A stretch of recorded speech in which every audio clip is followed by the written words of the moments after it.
Okay, I'm recording. I love Well, listening to these later. in that case,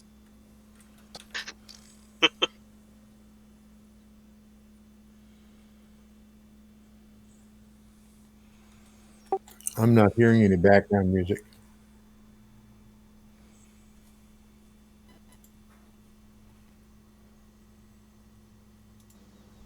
I have mine off because I have to use Discord on my phone right now.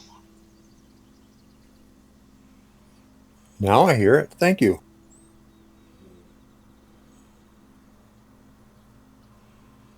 Oh, it's cool. I hear other people's Discord or game.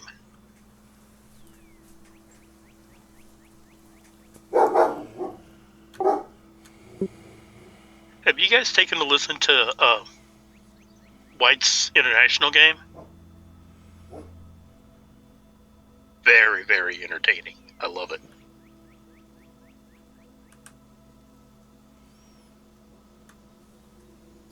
I can't. I hear it most every week. Why can't you, Sky? Because somebody, white, convinced me to start watching Critical Role, and I do not have time. I don't have time to get through Critical Role, let alone all of your stuff. Gotcha.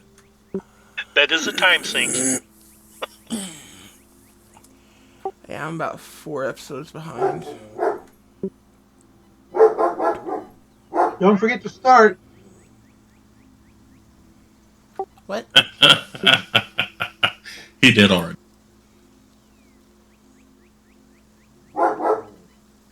He was reminding you to not forget to start recording. Oh, that's already done. We're already recording. Okay, so last week, party prevailed over the undead. You guys went and took a nap. Verheis had a nightmare in which a seductive female voice was speaking to him, taunting him, teasing him, whatever you want to call it. He woke up to Dorinda shaking him and tried to hit her. Dorinda suddenly shielded and then disappeared. Took you guys a little while to find her.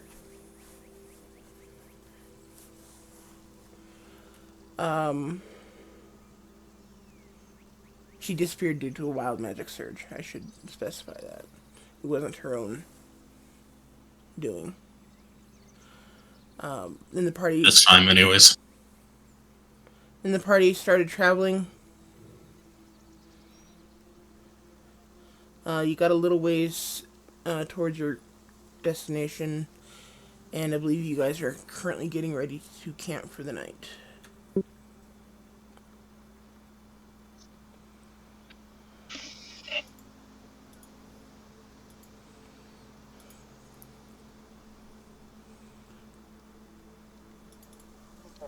I am with the mute though. This game is starting.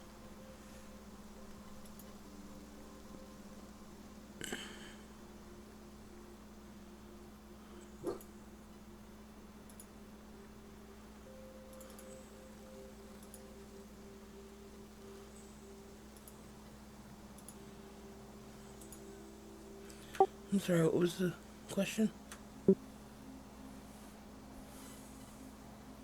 No question, just announcing I was muting since the game is starting. Oh, gotcha.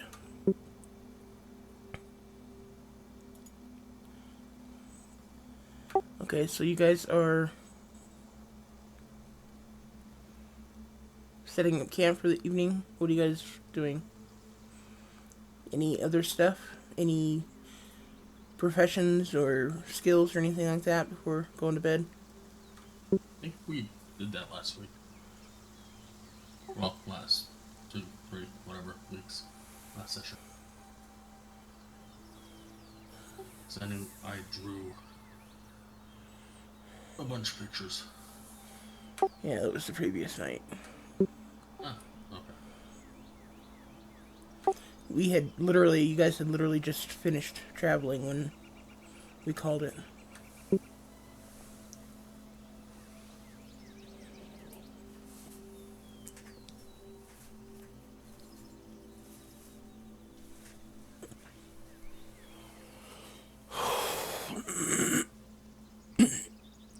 We'll draw something, but I gotta look up what I'm going to draw. I'm sorry. Said I will draw something, but I've got to look up what I'm going to draw. So if someone else wants to go.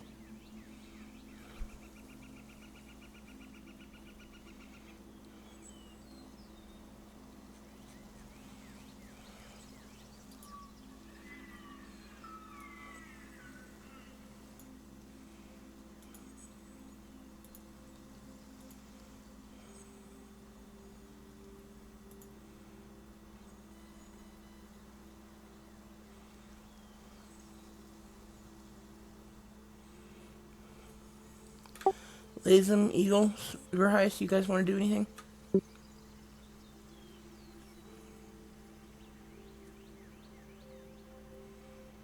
I'm just looking here, but I don't think I can. Well, I guess I could. I've got 2 sets of herbalism herbs, but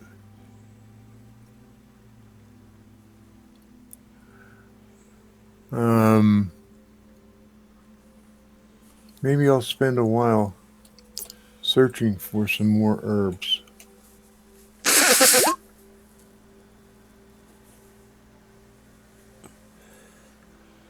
Although I'm not sure how successful that's going to be since it's already starting to get dusk. Okay. How long do you want to search? Well, probably 2 hours. Okay, give me a survival check.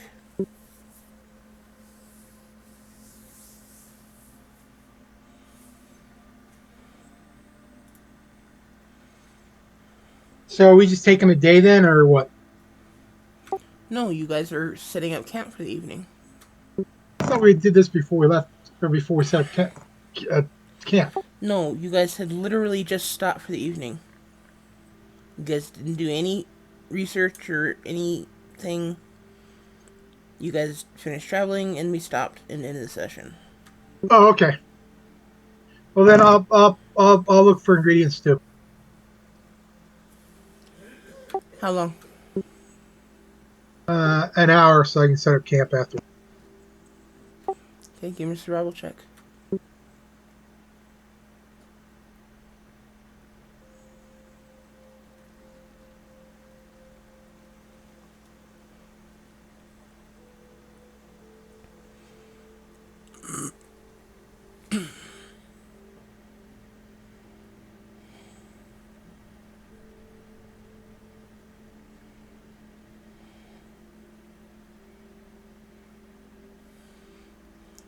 Okay, Dorinda, you found 5 sets of herbalism supplies. Verheist, you found 3.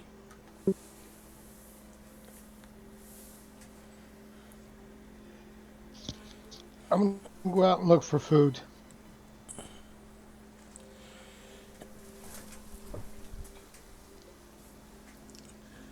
As in hunting? Yeah, Okay, what are you looking for in particular? well, Big game, small game? small game. Where do I put the herbalism?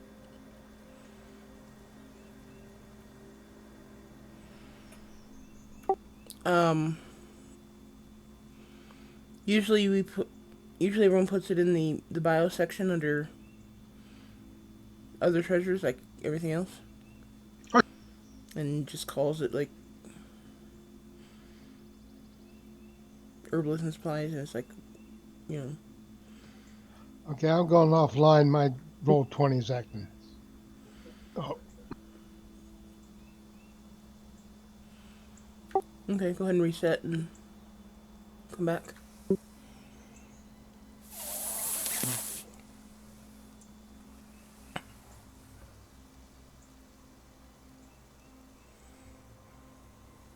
You said I found 3. Yes.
Elro, your color picture of the small one on the stupid metal chicken comes out looking just about perfect.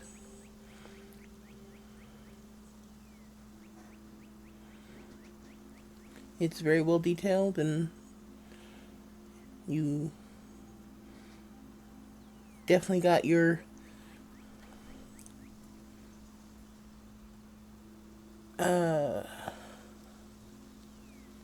definitely caught the character spirit.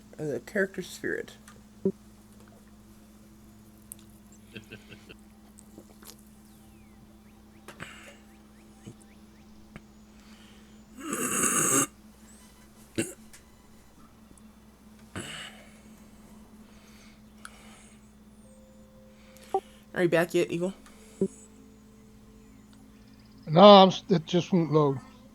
Okay. I've sat there and this is the 5th time that I put this thing up. Had trouble getting. It won't give me a screen. Can't see a map. When I get a map, I can't move it. What operating system are you using? I'm sorry, browser.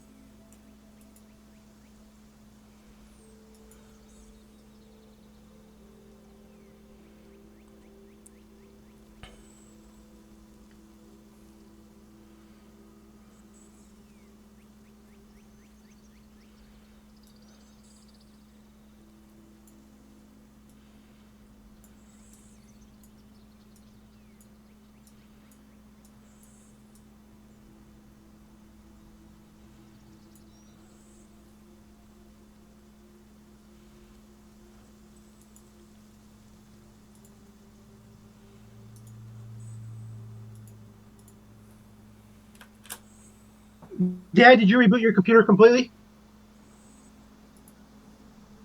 Say what? Did you reboot your computer completely? That's what I'm about to do right now. Okay.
Because I know my herbalism kit isn't working right now. Why? I'm clicking on it. Nothing's happening.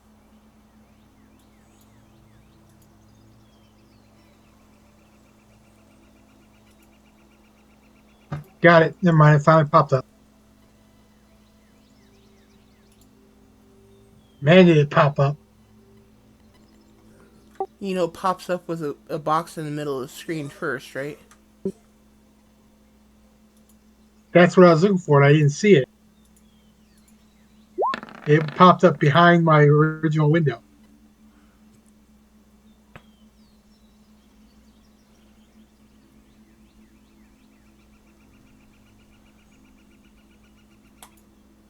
And it popped up so many that I can't get rid of them, so I had to refresh it.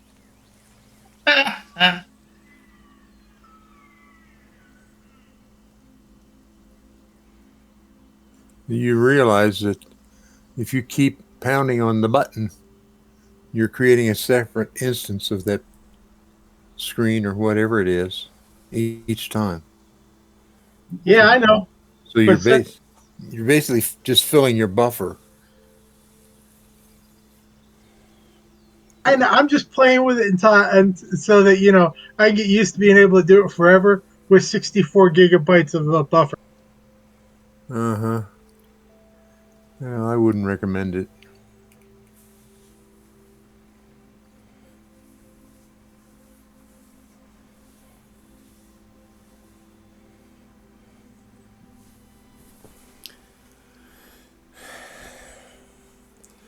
So is anyone playing Elden Ring?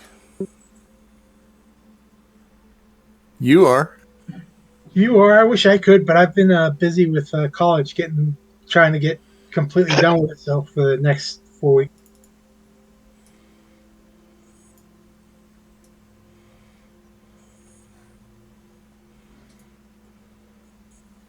All right, I'm back. Welcome back. Whenever you're ready, go ahead and give me a survival check, Eagle.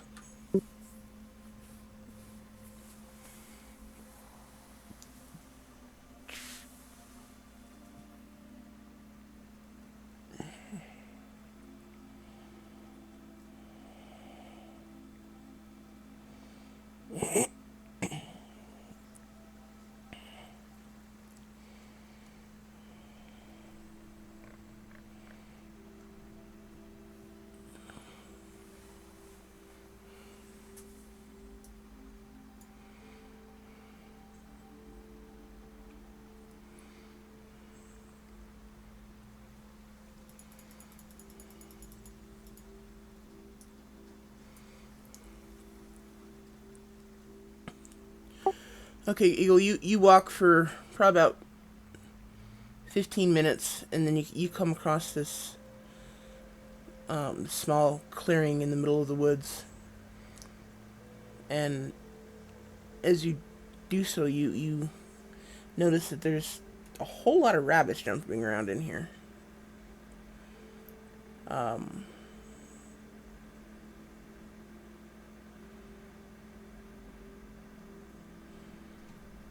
Go and give me...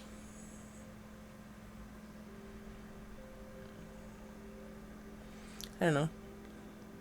6 shots with your crossbow.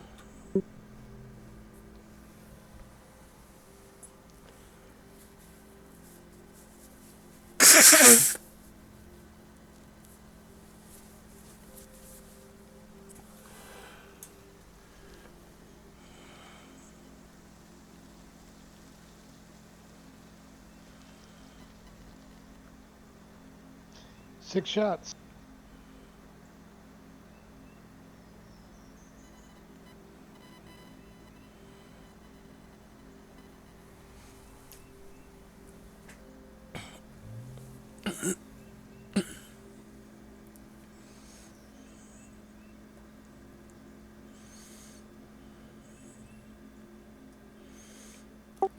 Okay.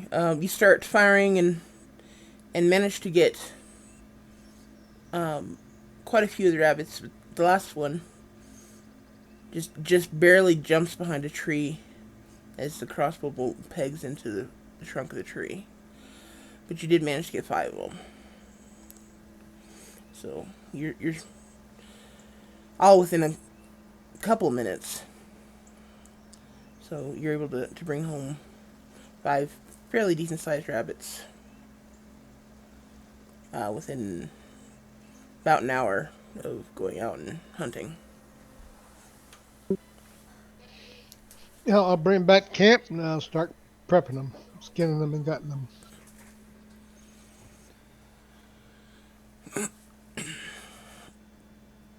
Okay.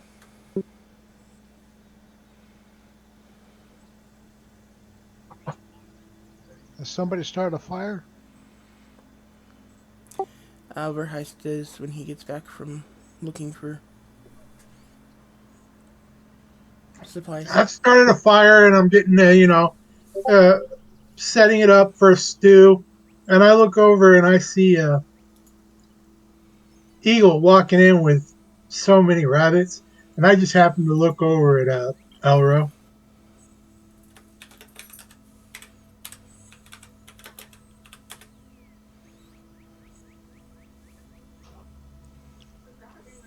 Elro just looks over, goes around to the other side of the tree, sits back down, continues drawing. Did you I set up remember? a separate bowl for rabbit stew.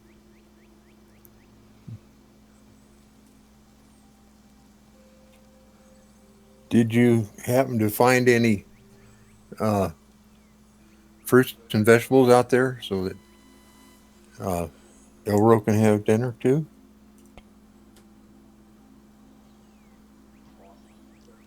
I thought you guys were out running looking for veggies. No, we were searching for the herbal ingredients needed to make more health potions. I can go back out and look for some more veggies. Well, I wouldn't want him to go hungry. Me neither. Okay, Yes, since he's our only healer at the moment. give me another survival check. I did.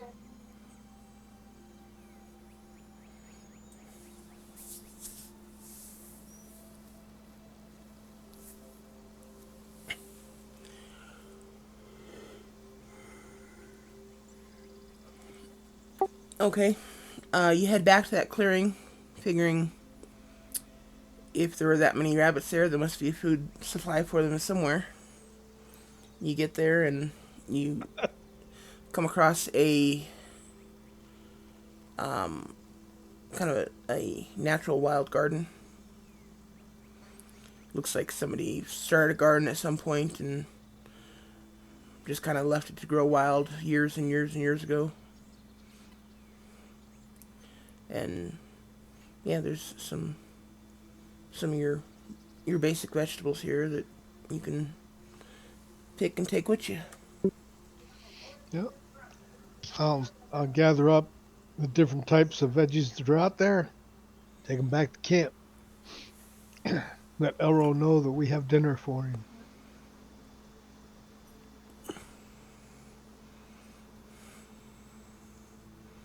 Elro will give you a toothy grin. Poor ribbit. Me, I was thinking of eating the rabbit and saying, "Hi, rabbit." Wow, you really are turning evil.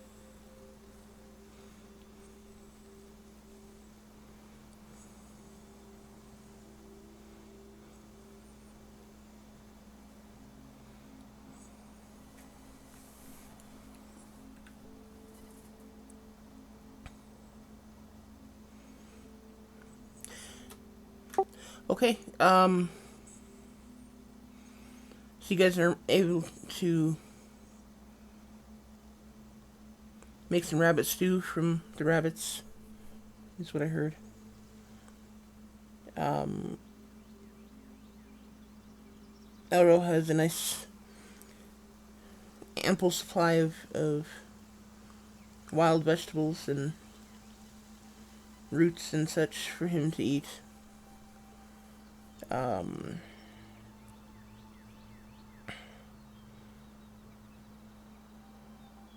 I believe everyone's done their professions for the evening, so I guess whenever you guys are ready, you can turn in.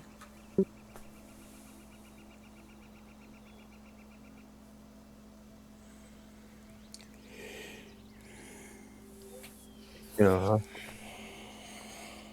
I ate my rabbit stew and complimented Eagle on having found plenty to eat, and then I shake my bedroll out and get ready and lie down. And I'm expecting that I'm going to be the second watch, as is usual, but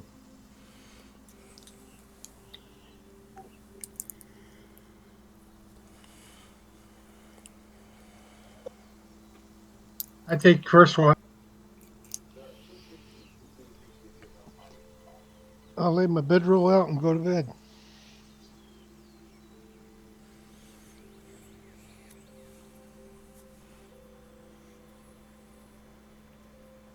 Quick question.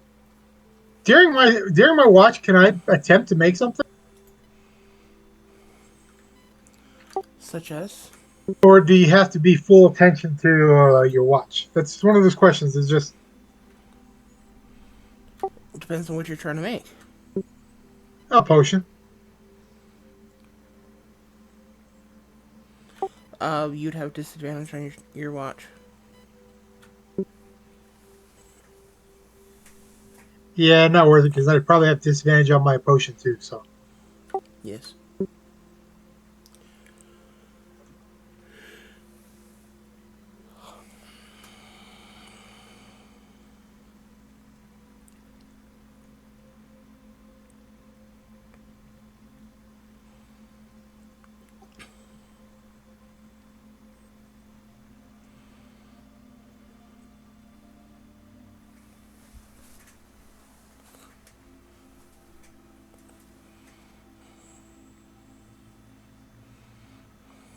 I don't know. That would have been a good time to have a disadvantage.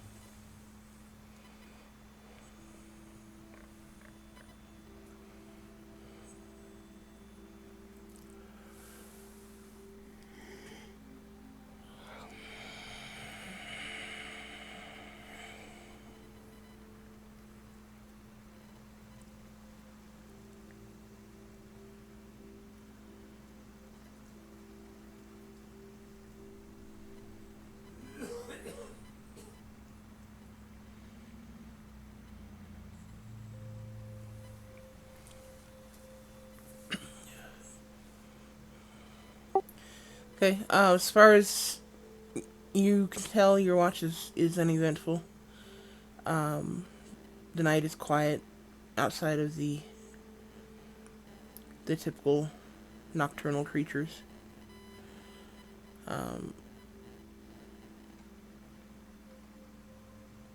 some point during the night, you hear wolf howl off in the distance, and there's a hooting of the owls in the tree branches, and you know the chirping of bats as they fly over. Nothing unexpected or nothing unusual for nighttime in the forest. Um, yeah, by the end of your watch,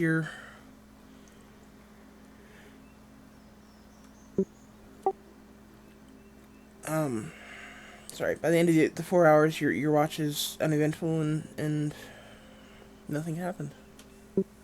I walk over, tap Dorinda on the foot, wake her up, and say, "Yeah, it's your shift. But if you're gonna wake me up and I'm going bad or I need to be woken up, hit my foot so I don't swing it, start out swinging." And let her know it's been a quiet night, and I apologize for yesterday, and walk over and sit by a tree and try to get into a trance again.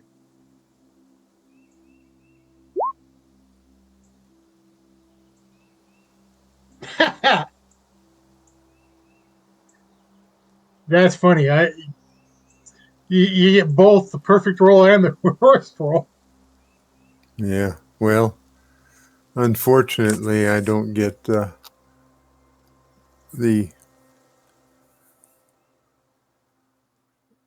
uh, I don't get to use that 24, do I?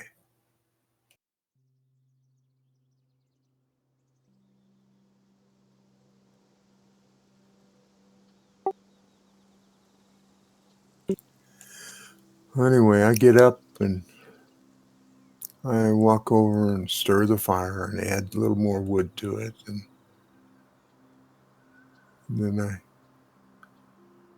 walk around the camp, and I'm having trouble concentrating. And, but I'm determined I'm not going to sit down and fall asleep. I'm just going to fight through this.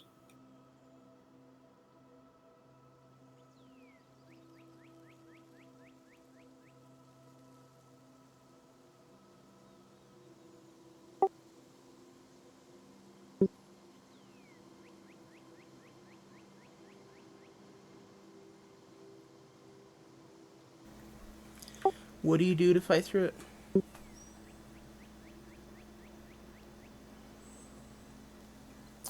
Mostly just walk around and try and do some uh, stretching exercises, something that doesn't make a lot of ruckus, but at the same time helps keep me active.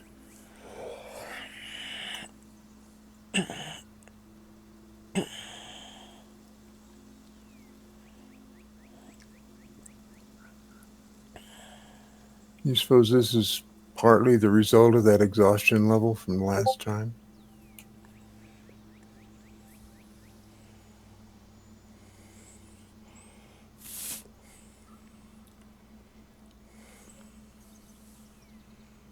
Exhaustion level? Well, it's on my sheet, and I remember you saying I had exhaustion. Did that not go away at the beginning of yesterday's travels like I had expected it would? Yeah, it should. It should be gone. Okay, then I can't use that as an excuse.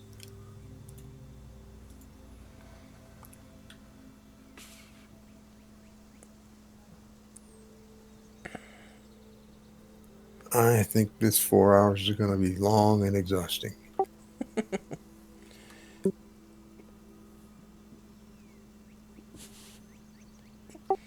Okay, you try to do some exercises and work through some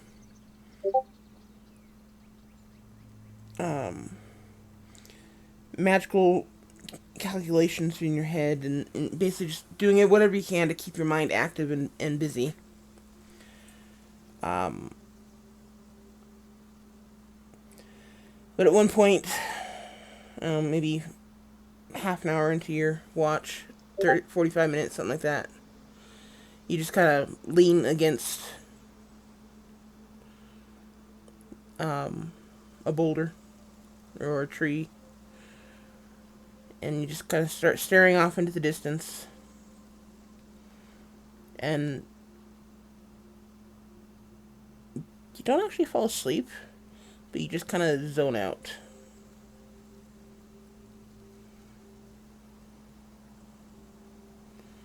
And you're just kind of staring off into the distance, and you kind of blink and shake your head, and you look around, and you realize the sun's up, and everybody is still sleeping. Nothing seems to have happened.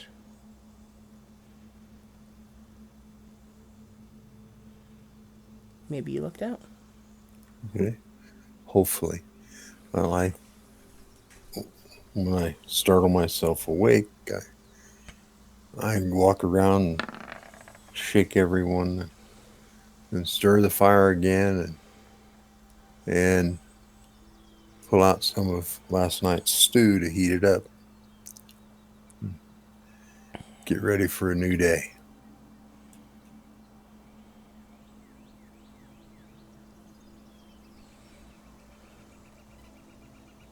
I splash some water on my face to try and wake myself up more.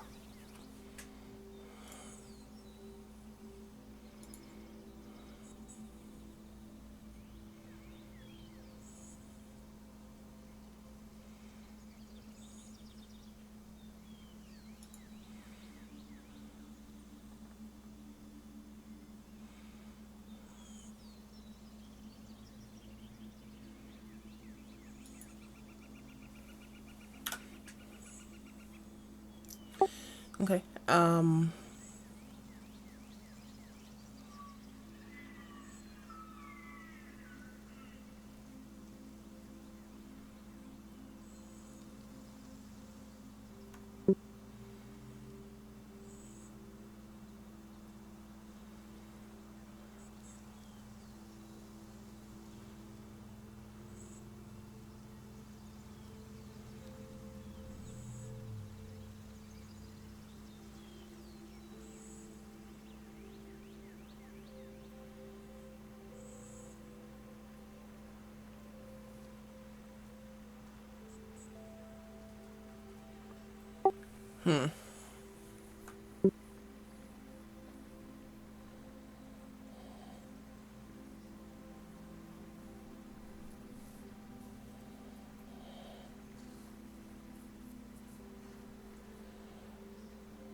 Give me a second here.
Are we all here?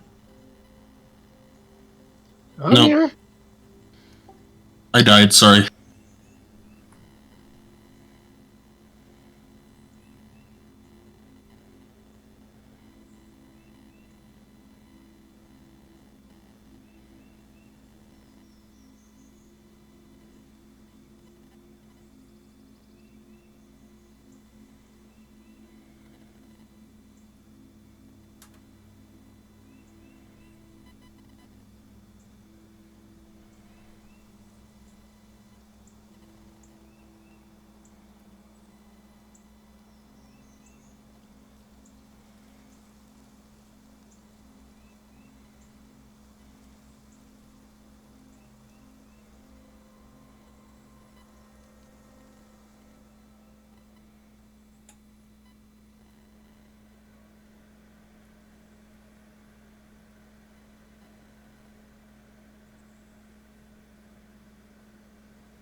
Okay, Verheis. As you close your eyes to trance,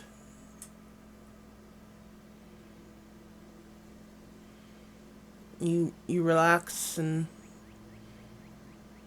your muscles just kind of melt into the relaxation of the trance, kind of melting away the day's stress.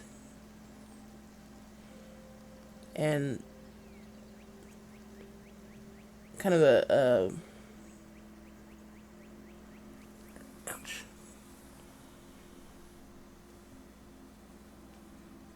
a pale light starts to light up your environment.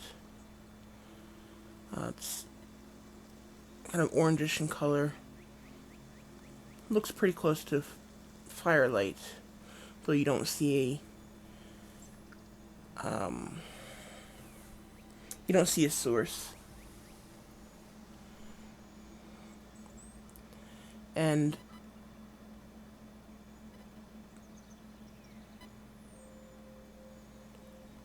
you kind of look around.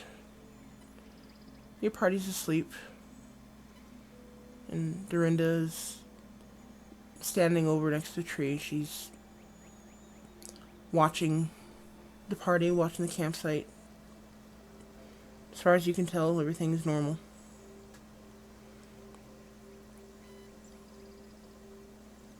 And then you hear the voice whispering in your ear again. And she says, "Tell me what you seek."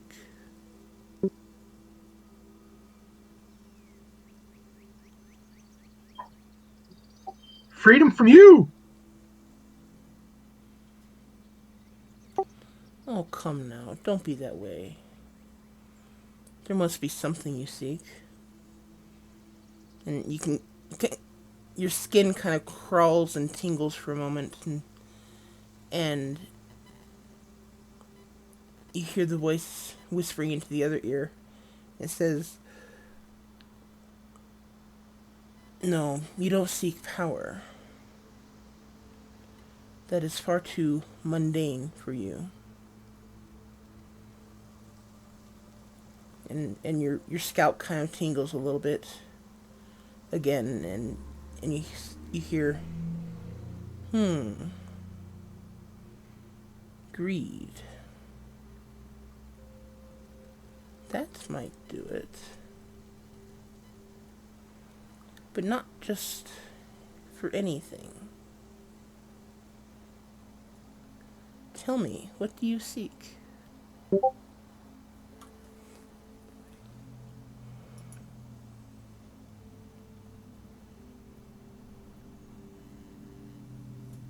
His hackles go up. I am not greedy.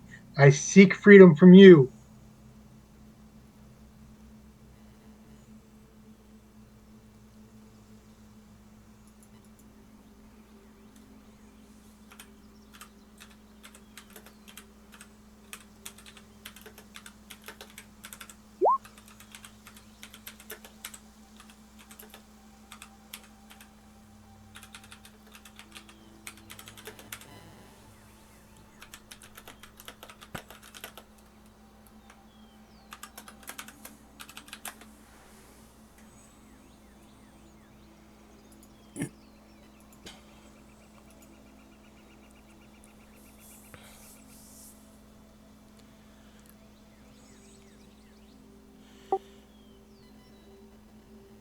Greed needn't mean searching for wealth. There are many forms of greed.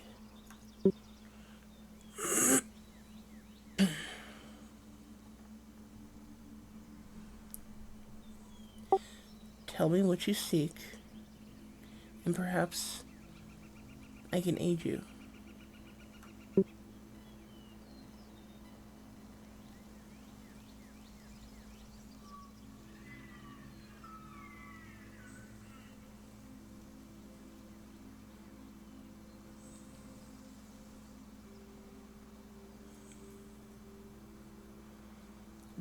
Do not seek evil.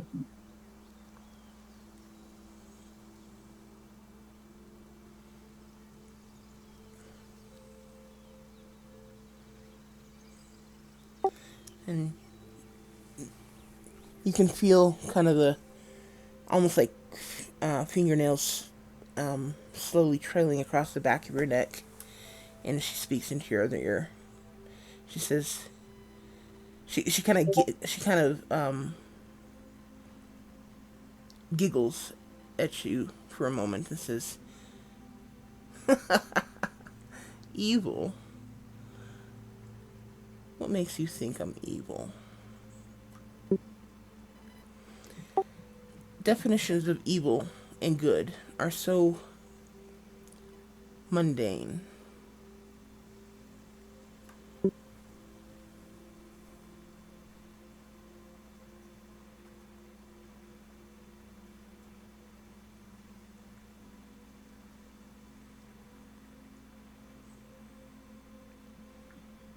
Desire to harm others that have no that for the pleasure of the for the harm.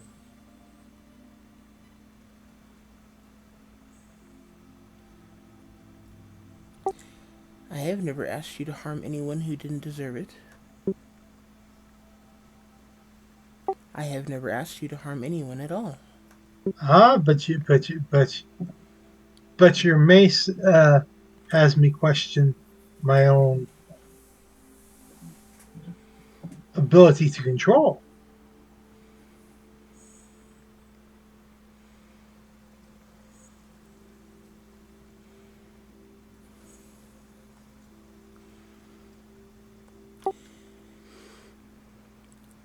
I do not have the power to make you do something you're unwilling to do.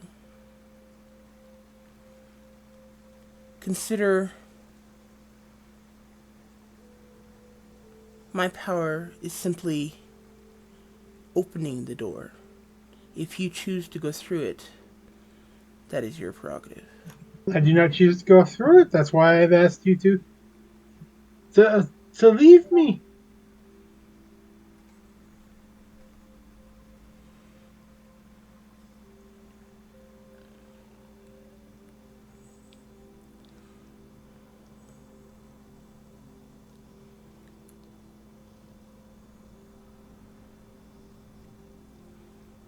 Well, if you don't choose to go through, then you don't choose to go through.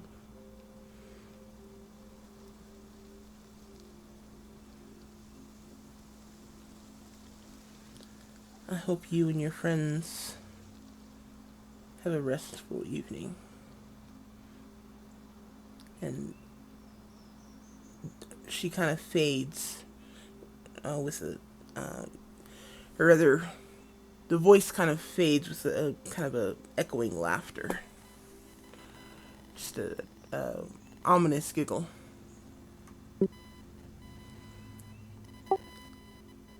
And you wake up.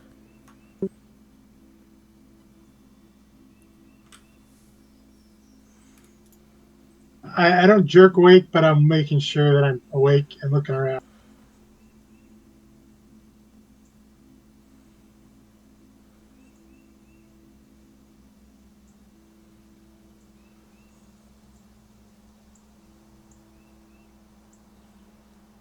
What do I see?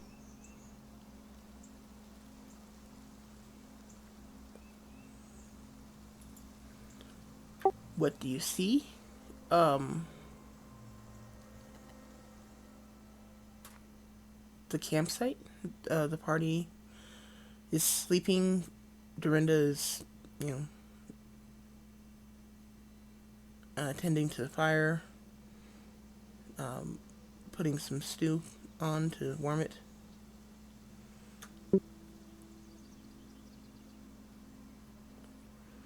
You're sweating.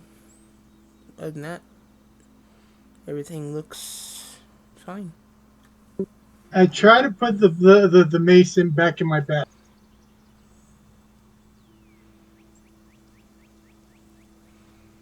It appears in your hand.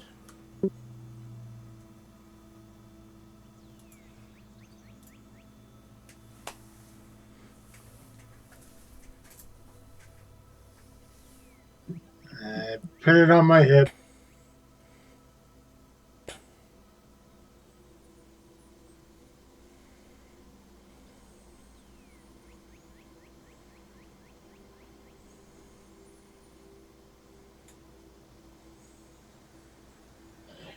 I walk around.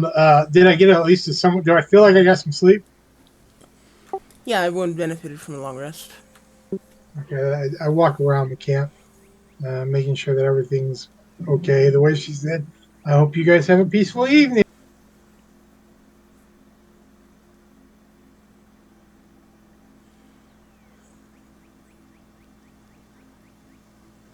Eagle gets up, packs up his gear, goes and sits by the fire. Wait for the stew. Okay.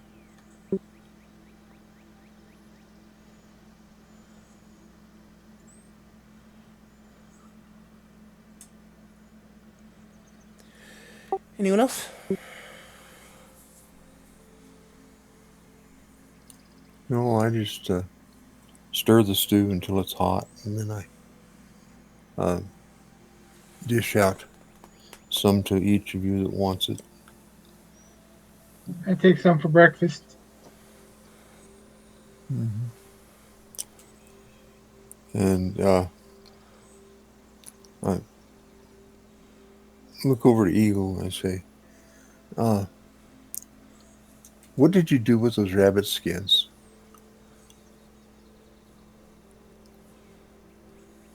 Is it right over here, laid out? Laid out.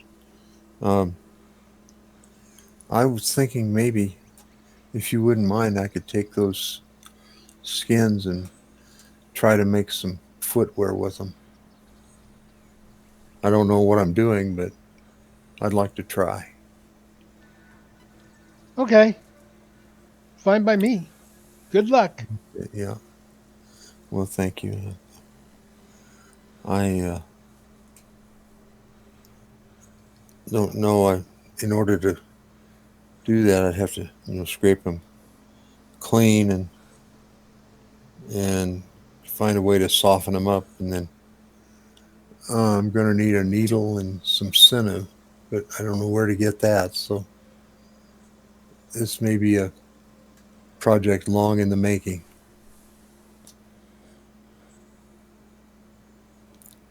But Yeah, it might be.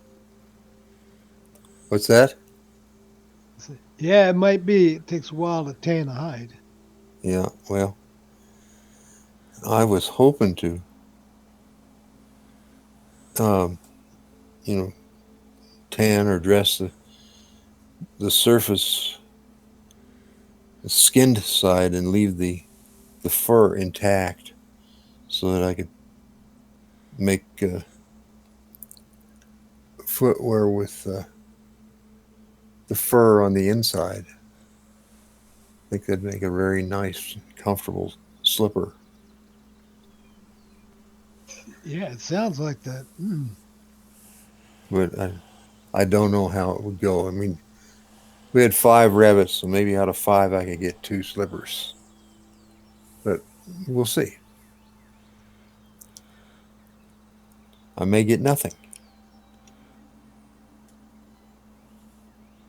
But with that, uh, I noticed that the skins have been laid out, so they're mostly dry. So I just roll them together uh, and put them in my pack, and that's a project for another day. Okay. So don't forget to mark down that you have 5 untanned rabbit skins. Yeah.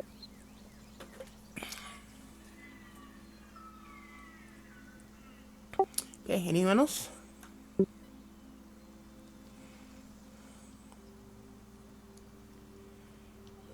After I get finished eating the stew, ready to clean up camp, Get moving. Elro will eat whatever veggies are left over and pack up and grab the rope that's attached to Lulu and get ready to start moving out. Okay, if I remember right, you're dragging both Lulu and Lauren at this point. Yep, Lauren's on top of Lulu, Okay, kind of laying. give me a Constitution check. I'll go ahead and give me advantage on it. That's good because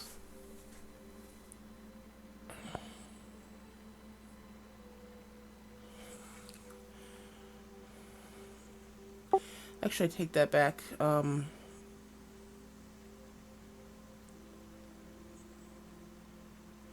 Be a Constitution saving throw. Again with advantage.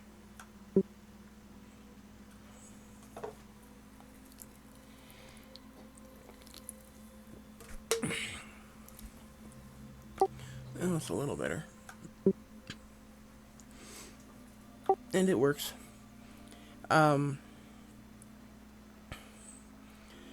First half of the day, you guys managed to maintain a normal walking speed. Elro's a little more tired than normal when you guys stop for lunch, but he seems to be keeping up fairly well. Actually, who's leading this group since Elro's dragging stuff? I'll lead out. Okay, give me a survival check just to make sure.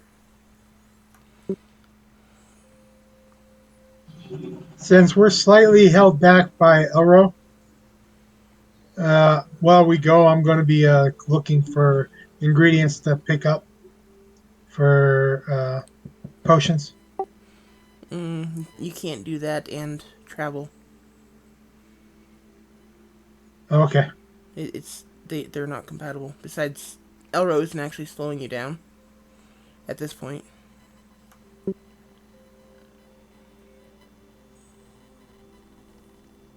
don't think you got enough roll there, Eagle.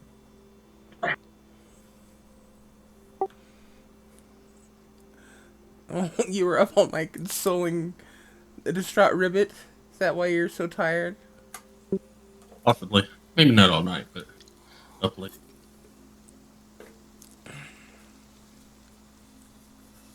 Well, you know that rabbit stew sure was good.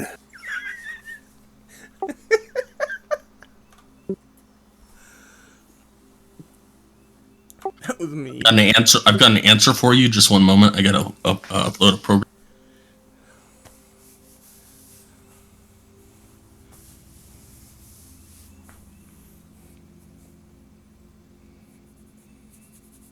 I don't need an answer.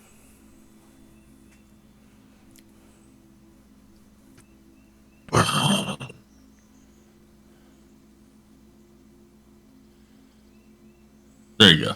I think that was Elro growling. Yep.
Okay.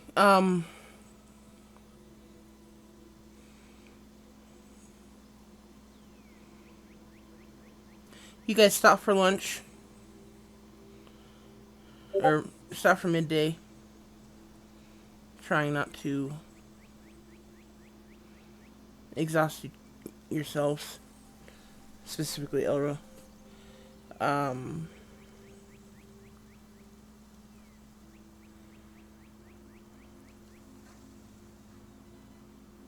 is there anything you want to do during your lunch break?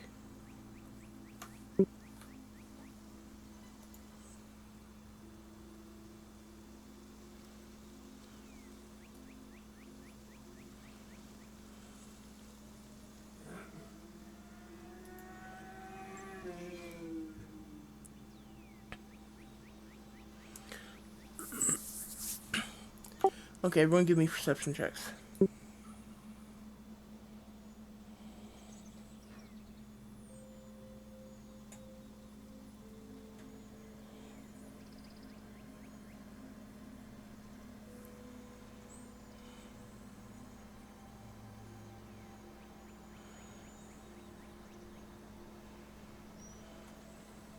You need me to give you another one? Yeah.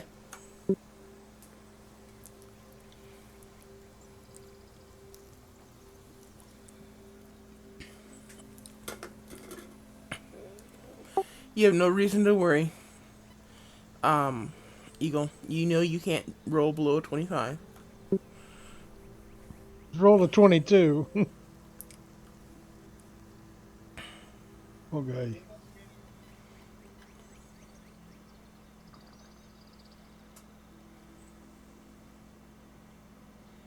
Oh, that's because with perception, your modifiers are only 12. Sorry.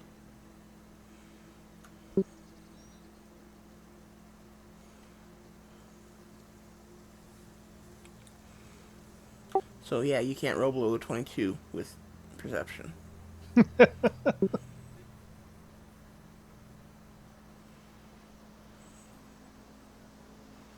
We missing one? Oh, Lauren. Never mind. Um,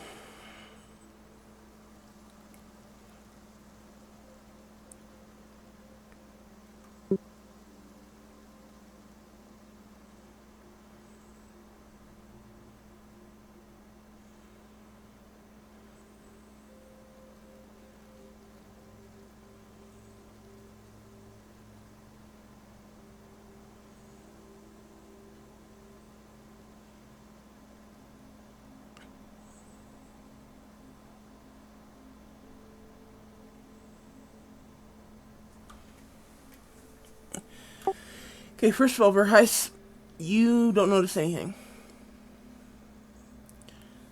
Um, at least none of the things that anyone else notices. You are noticing.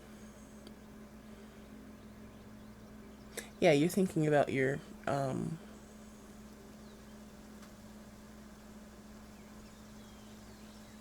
You're thinking about the mace. You are agonizing over the mace. That's what you're doing. Um,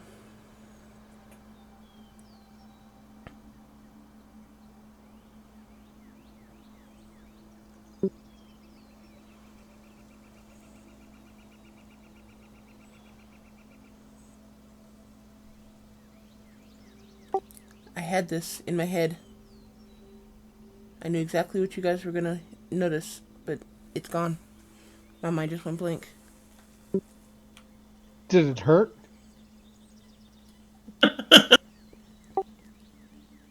Apparently not.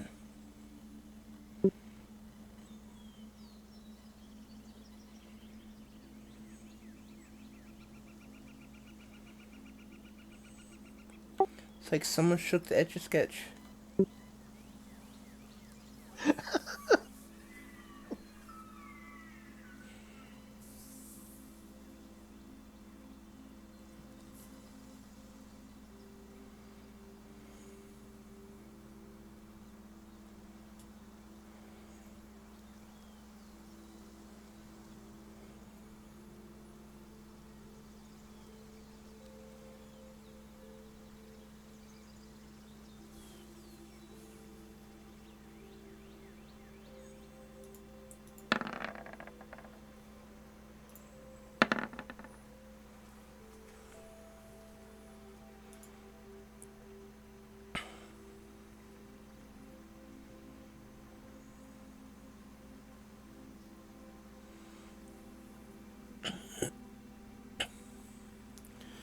Okay, all three of you notice you can hear a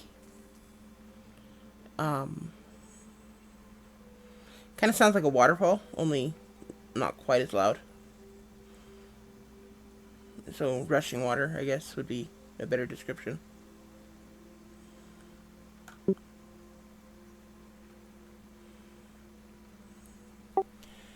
Um, Dorinda and Eagle, the both of you can actually hear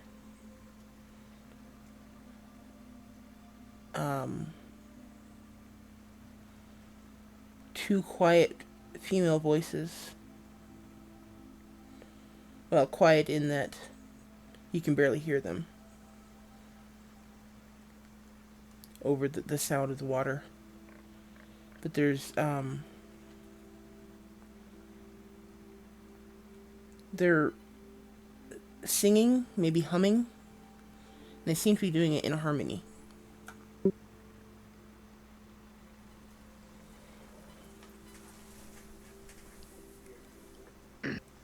I'm gonna turn and look at the group and say, "Do you hear that?"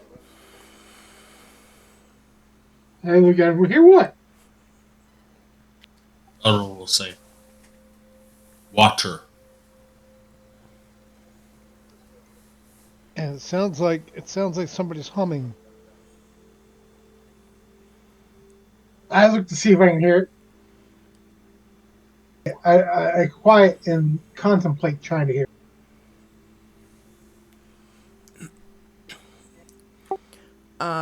When he pointed out, you can hear the water. You are having trouble hearing the voices. But Dorinda does still hear them. Dorinda and Eagle hear them.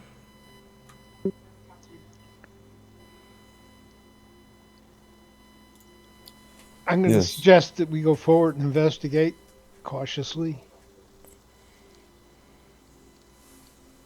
Otto will give a toothy grin. Look down at his plate armor, look back at this huge metal chicken, and go,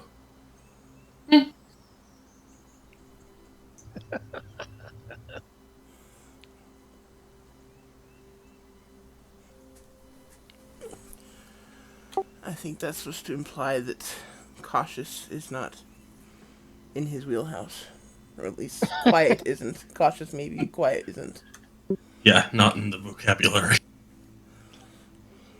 I, I'll move forward stealthily and see what's going on. Okay.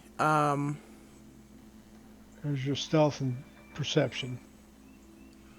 See, it's stealth that you can't roll below 25.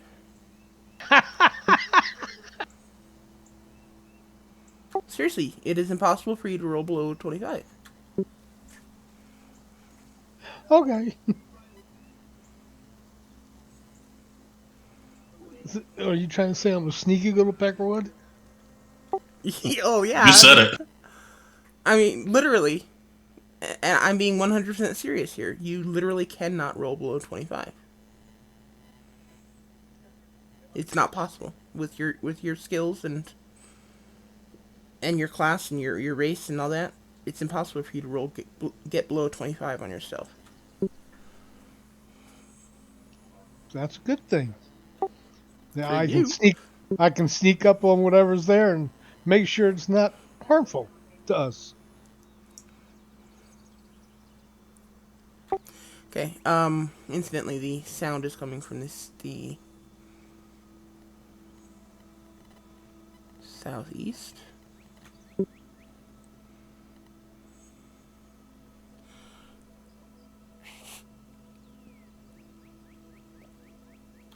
Okay. Is anyone going with Eagle or is he going alone? Well, I will go along or try to go along quietly behind him, but I'm not going to be nearly as stealthy. I'm gonna try to be stealthy. And, As you can see,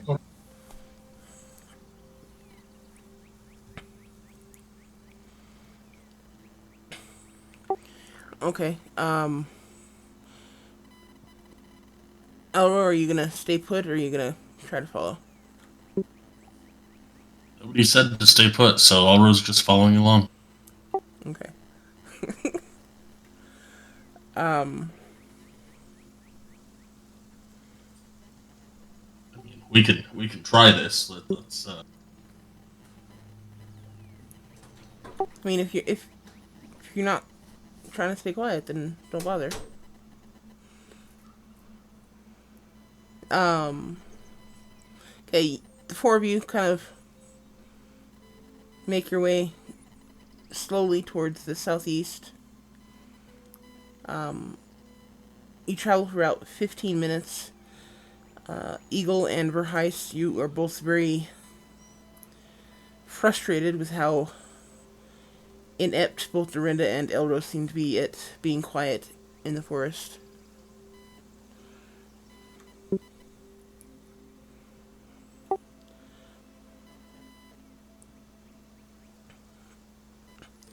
Um, you get about 20 feet from where you think the sound is coming from. You get just close enough to see that there's a clearing up ahead of some sort, but you can't make out any details in the clearing. And the music, or the humming, or the singing, or whatever it is, stops. And you hear some kind of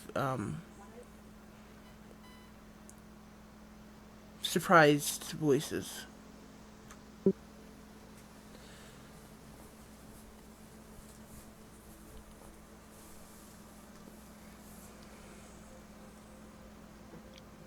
Am I assuming that then because the surprise voice that they have detected us coming?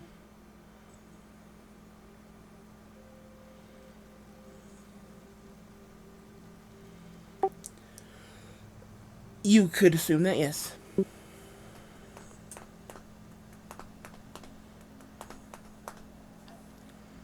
I'll And slowly I'll slowly keep moving forward. What is a naked satire? right? What the hell's that, dude?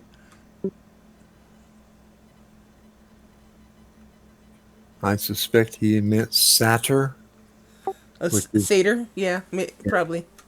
which is spelled completely different.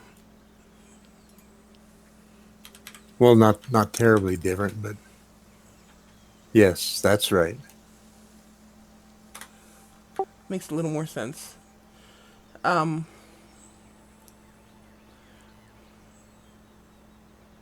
I didn't mean to shout it. Anyway,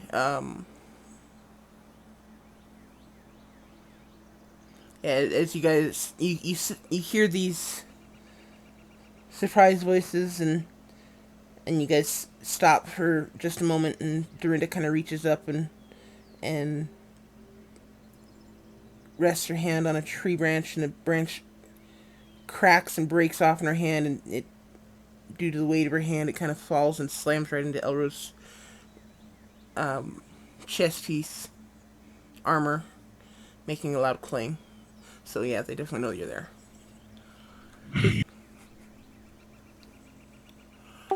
Um, Verheist steps away from the group. Eagle will continue to move forward slowly and cautiously and stealthily. okay.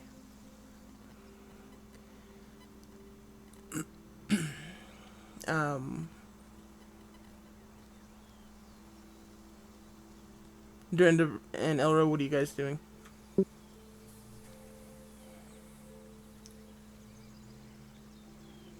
Under the circumstances, they know we're here, so I just say hi. I liked your singing.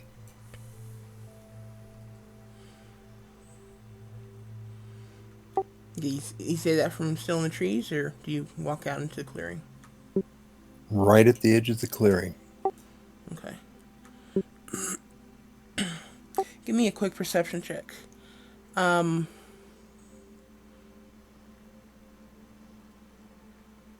Verheist and Eagle, give me a perception check as well.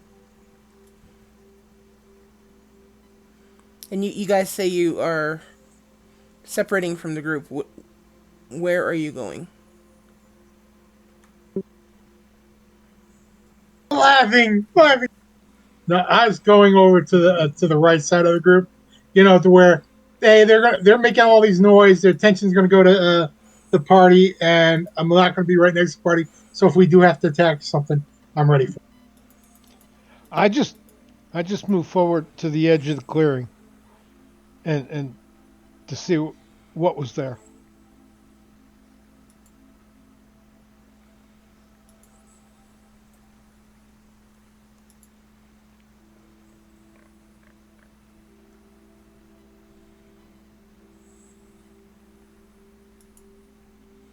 I was at the end of the group, so wherever they're going, I'm going. Just following.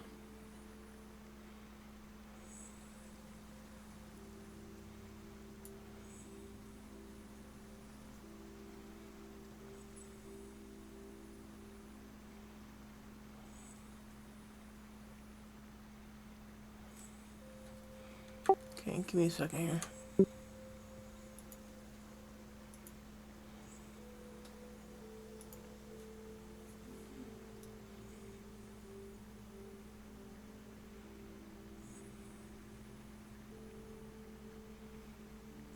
You did say I got a good night's sleep, right?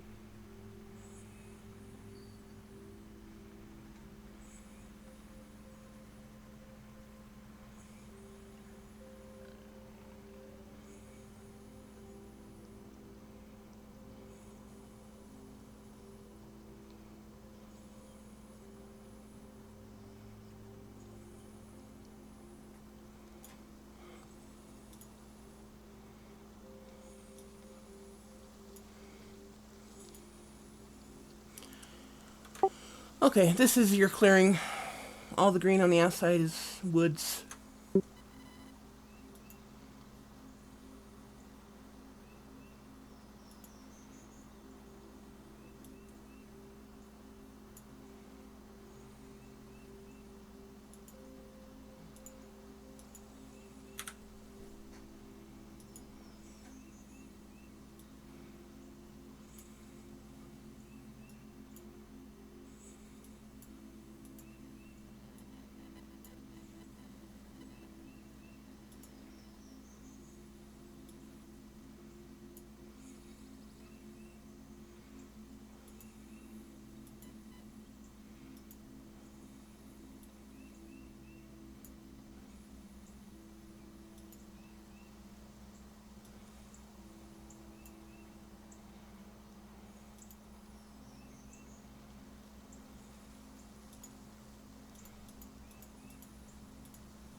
Okay, Verheist, where are you going? Which direction?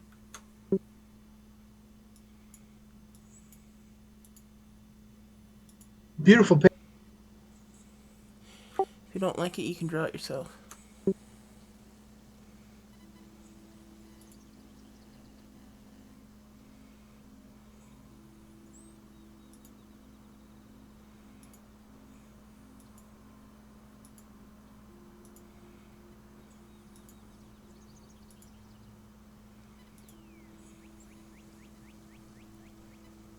Right there. Like I said, I just moved to the right to get away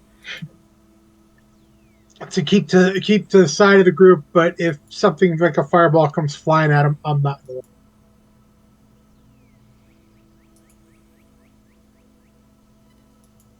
You don't think a fireball could cover both of us?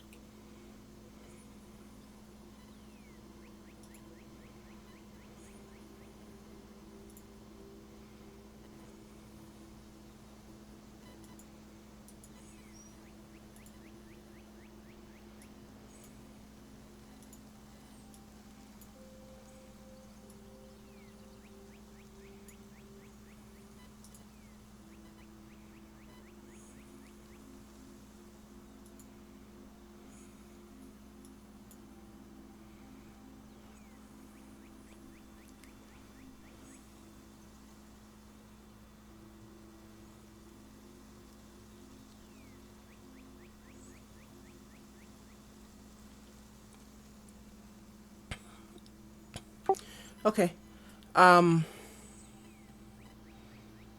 Dorinda and Eagle, as you look into this clearing,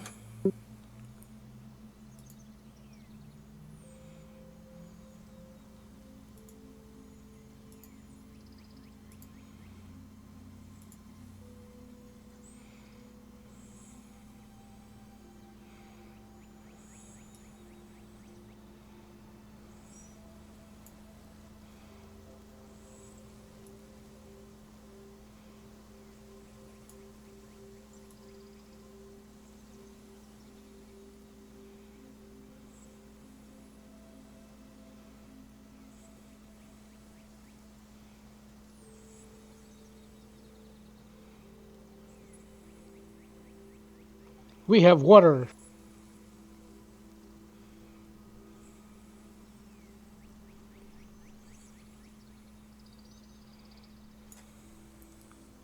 okay, there's a river running through it.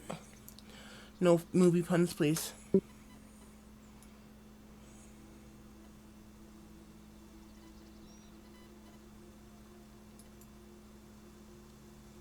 He got me before I could say.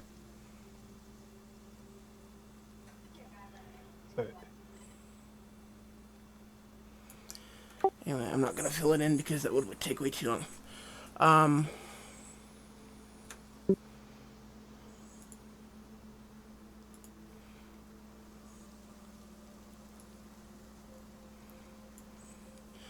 right there is probably a 5-foot waterfall. It's nothing. It's not like a major waterfall, but it is enough to making the rushing water noise that you guys are hearing.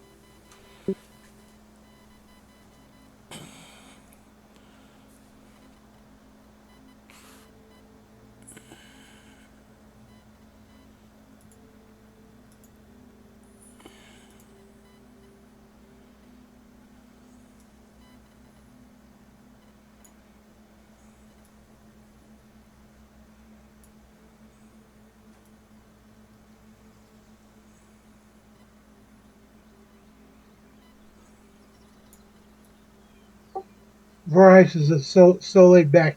He's looking for that red tree.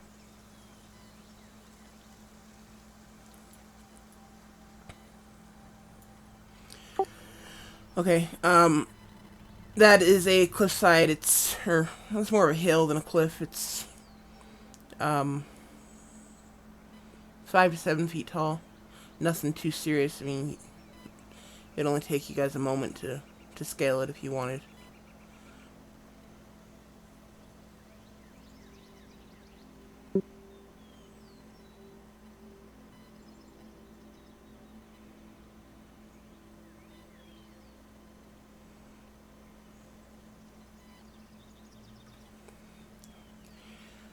The rest of the area is filled with pretty tall grass, tall enough that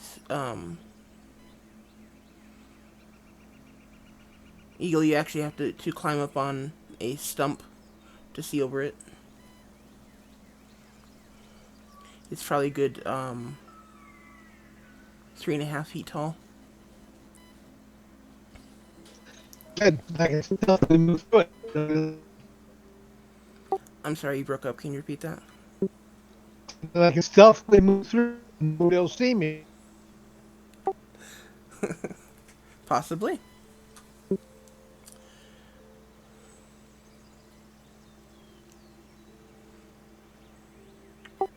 Okay.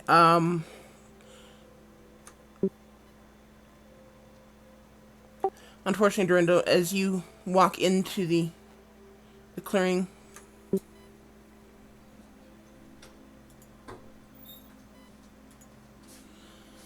and say hello, I like your singing. You unfortunately do not see or hear anything. Eagle, however, from the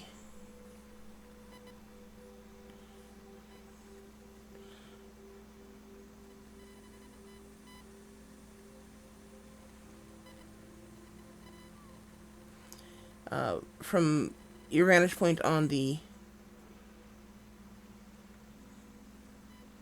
stump, you can just barely see over here by the waterfall.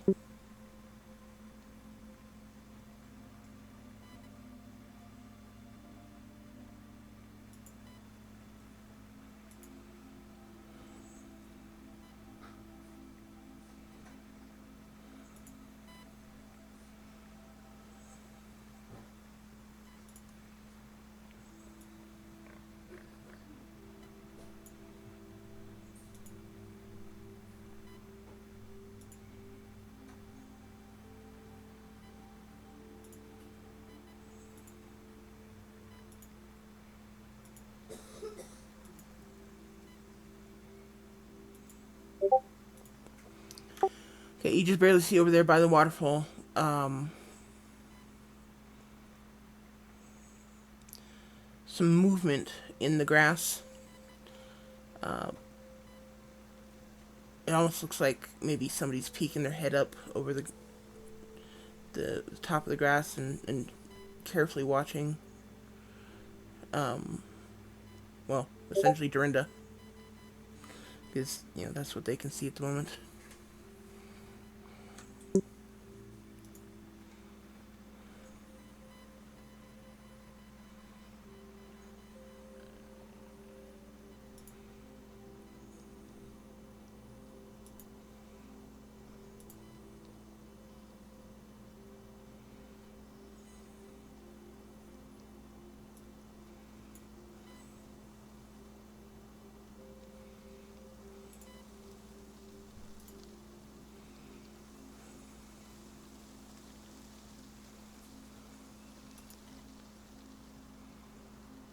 Yeah, so that's what you guys see at the moment.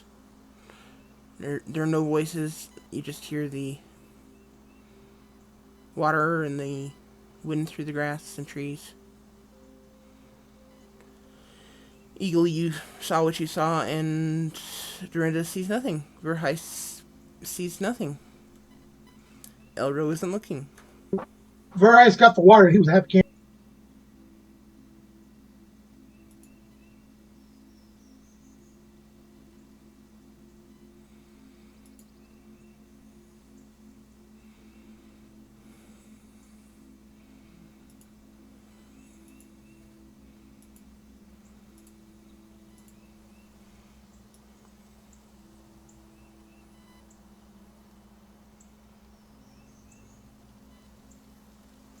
I only heard about half of what Bryce was trying to say.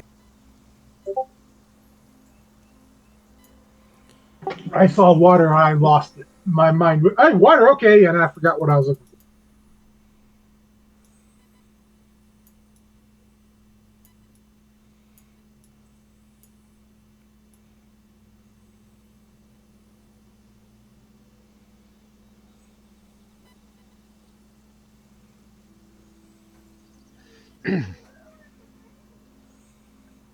I'm going to move forward and investigate.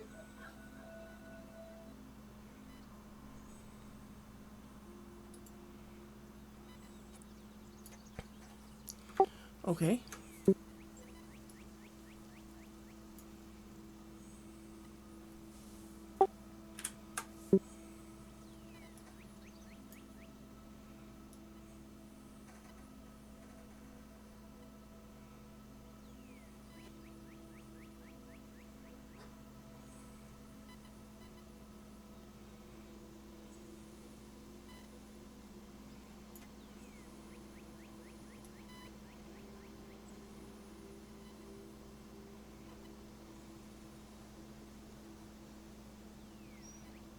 Okay, so what do I see?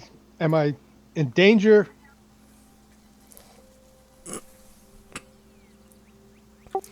As you move in, you get close. You can see there are two young women.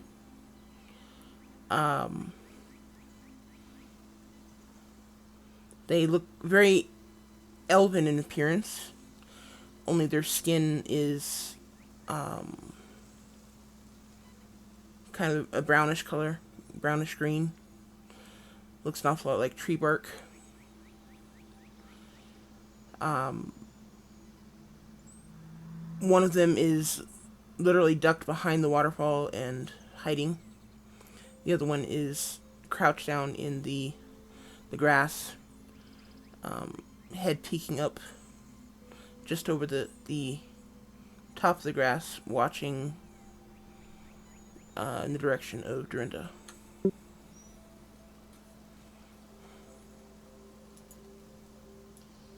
So I feel I would feel safe to make myself known.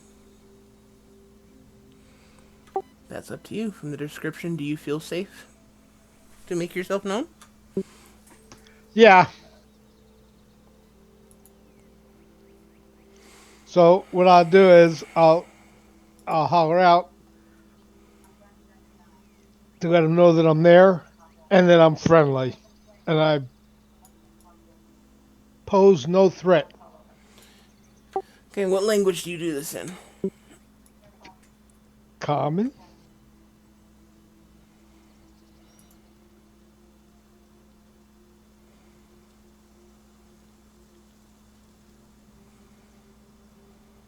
And then Hefling. Okay, when you say something in common,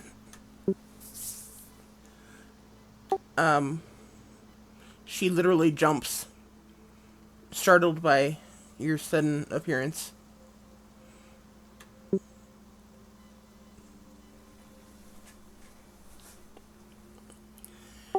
And she starts to back away, trying to get away from you.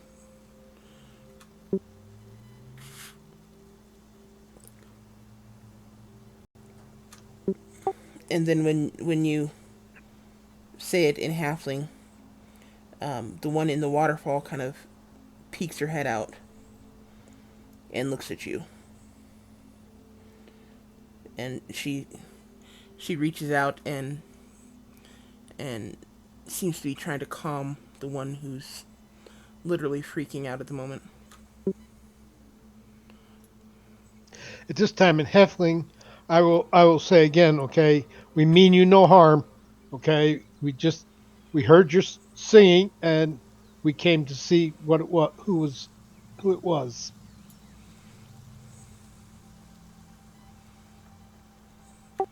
Okay, the one that was in the water or behind the waterfall, kind of tilts her head at you for a moment and then says something in a language you don't understand to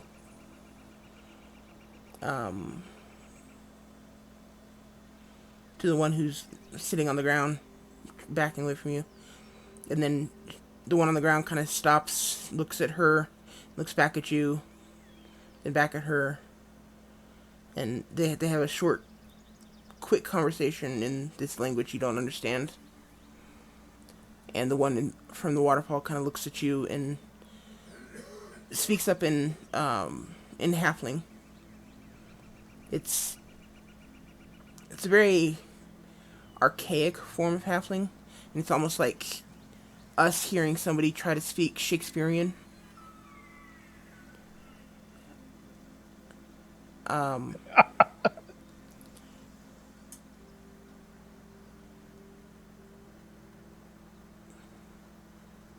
You have no clue, Verheis.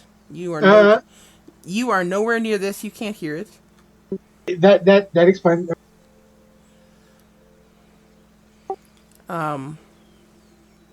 It's a very archaic sounding language that she speaks to you, and it's just very weird that anyone is trying to speak this language at the this point, let alone trying to converse with her in it. And she just says, and I am totally not going to try to sound Shakespearean because yeah, I'll just confuse myself. Who are you?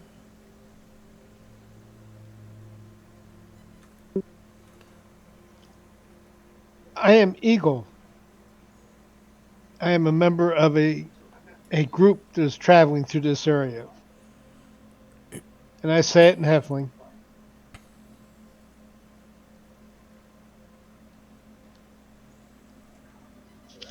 And I get the attention of my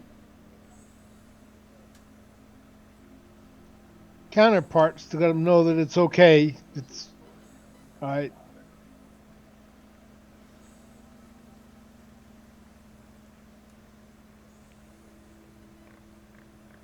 And I say that in common.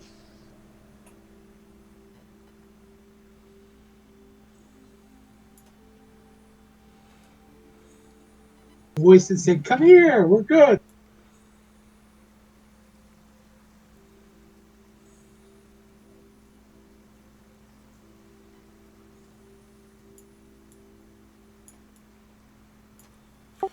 Okay.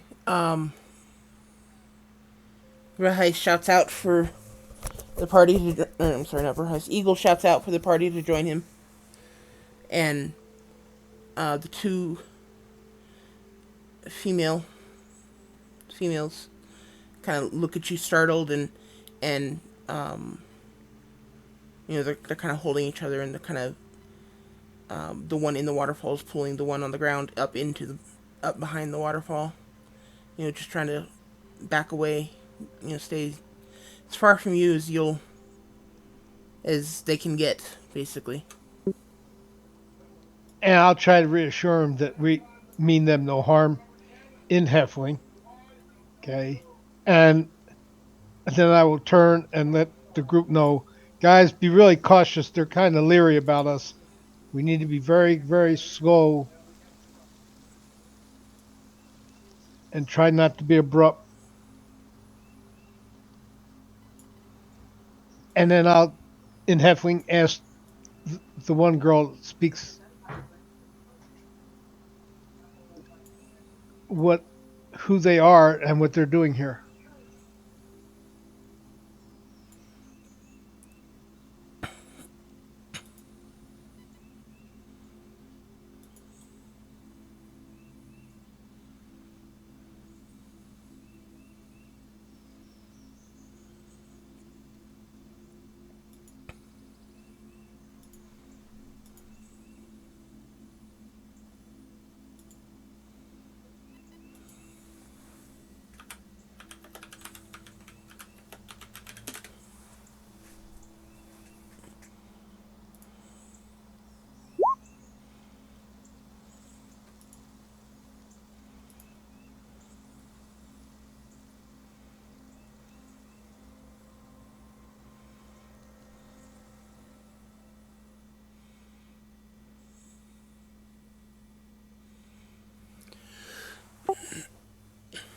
Um,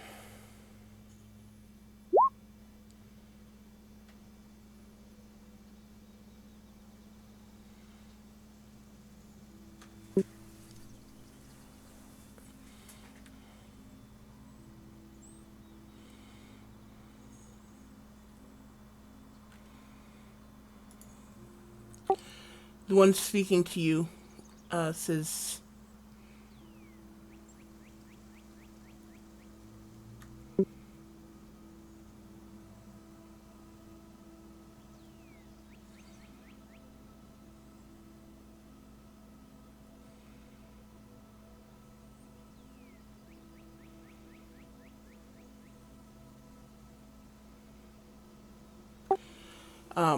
the one speaking to you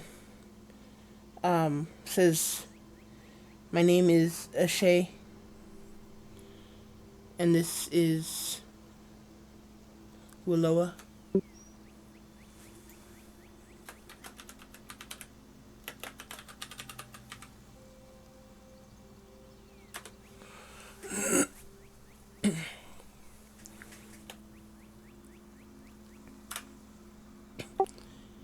And this is our home.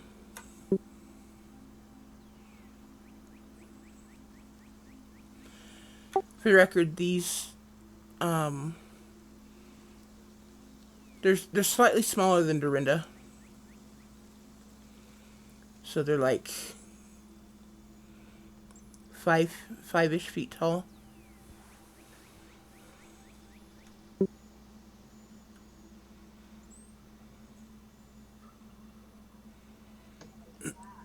Okay. I'll I'll turn and let them know what she told me. I'll let the group know what they told me.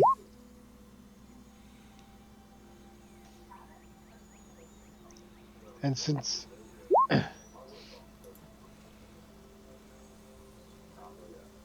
and while we're here, I think I'll fill up my flask with water.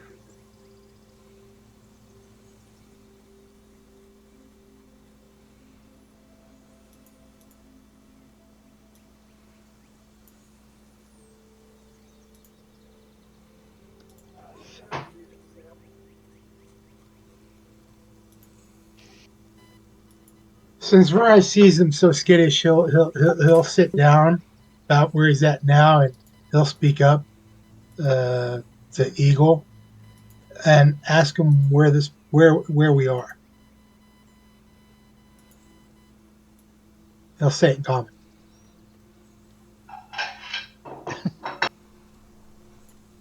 Oh, so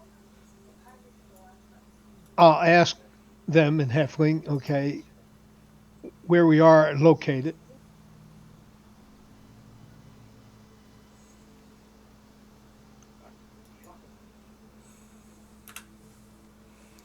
Okay, you're gonna ask them where they're located. For he's asked me to ask them where we are. Yeah, that's. I'm clarifying with Verheis. You're Right. asking Um, where you're located. where we are. Yeah, because this is their I home. know. I was explaining to Jeff the reason why I'm asking. It's one of those where you walk into a town, or you walk to if you're on the road and you walk, you may know where you're located, but you still ask, hey, because they may call something completely different from what you think you are.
Okay. She will look at you, confused, Eagle, and she'll say, "This is our home."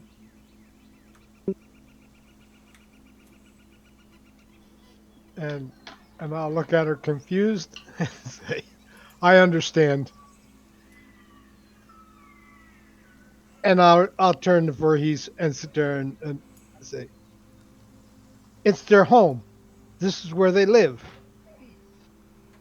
Do I recognize these creatures? Yes, you have dealt with these creatures before. You know them as Dryads, and you also know that they do not get a whole lot of socialization outside of their own kind, or creatures of the woods. Seeing people from quote unquote civilized portions of the world is very unusual for them.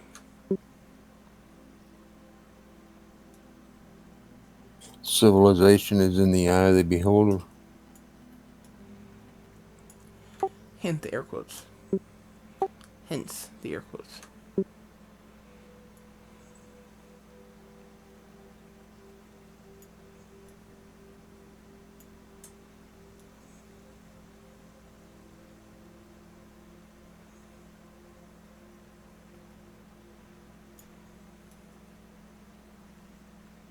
Elro will say, "Not want bother home. Maybe go."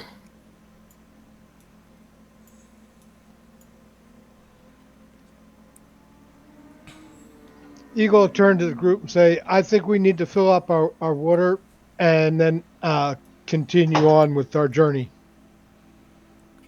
I agree. I think we should leave them a lot of space so that they don't feel any more threatened than they already are. If you are filling your water, they take very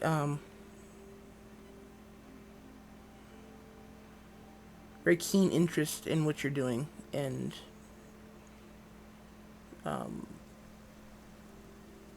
they seem almost very protective of this water, making sure that you are possibly not contaminating it. I ask if Eagle can ask them if this is holy water, or that we don't mean to offend by just to quench our thirst. I, I'll let them know that all we're doing is filling up our drinking water containers, okay? And then we're going to continue on traveling. And we're sorry that we disturbed them at their home.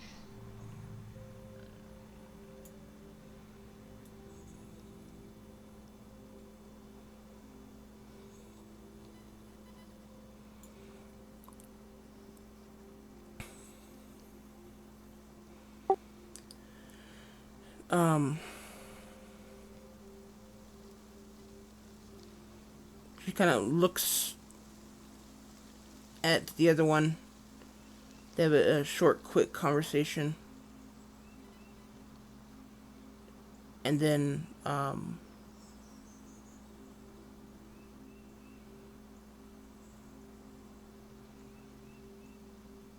she kind of Ashay, the one speaking, kind of looks back and forth between each of the group, um, cautiously, and takes a step towards you, Eagle.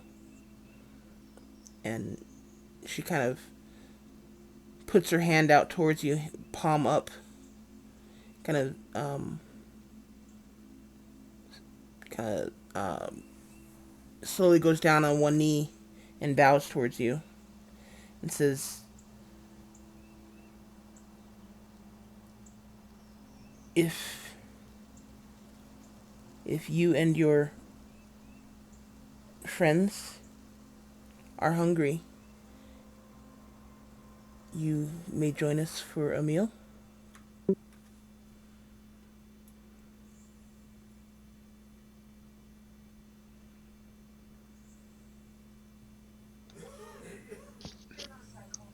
I'll relay what she told me to the group and wait for their response. I say yes. Be curious for allowing us to fill our water.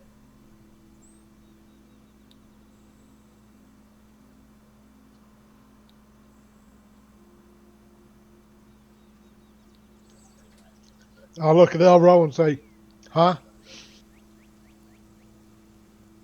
Sorry, what?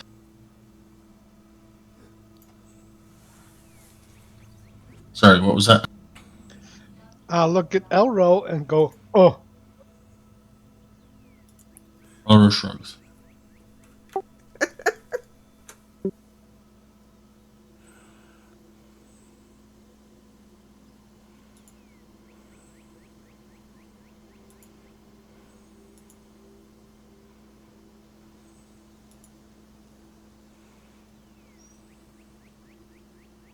what do you think, Dorinda?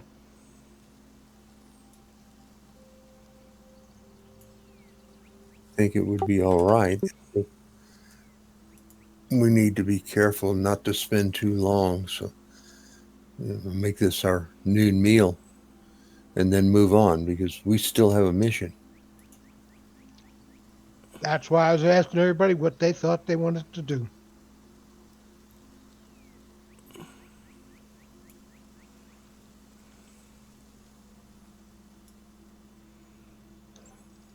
So I'll turn to her and tell her that yes, we would like to join them for lunch.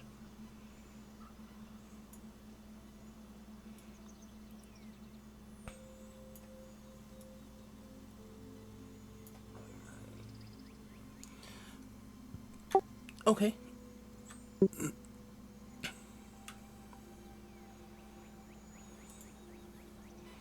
The two of them um, go about. They kind of almost dance around the clearing and gathering things as they go. And they bring the party a number of different um, food items.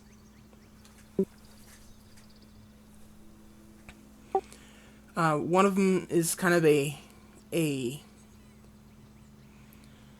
it's kind of a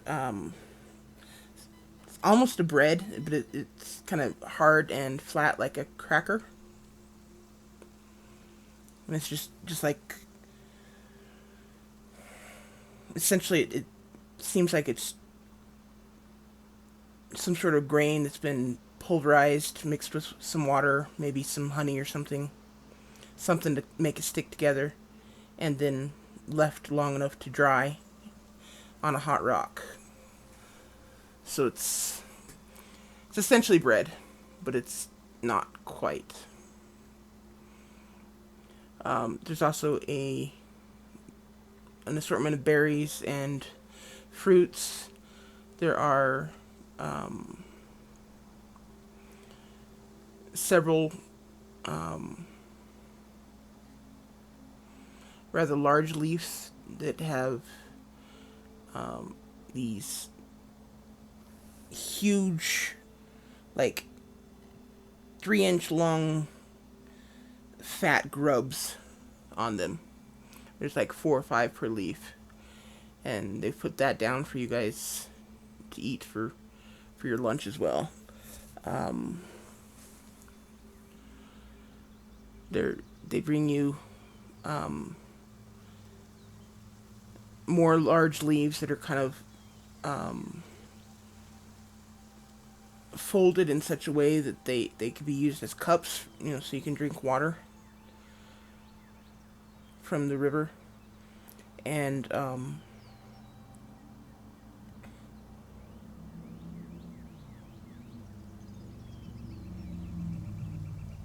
yeah, all sorts of naturey type of food items. It's nothing processed, nothing that you might get at a tavern, or nothing you guys are really really used to outside of possibly Elro.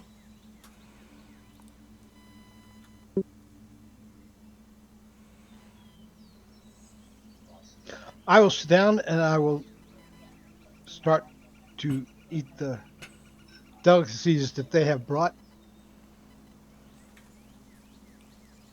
Yeah, I'll eat the bread item and some of the fruit and maybe drink a cup of water, and that'll be all I want.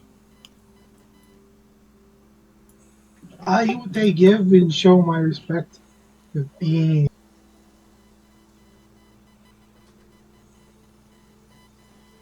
Elro will kneel down onto his knees so that he's at least somewhat shorter, and thank them in Elvish, and then begin.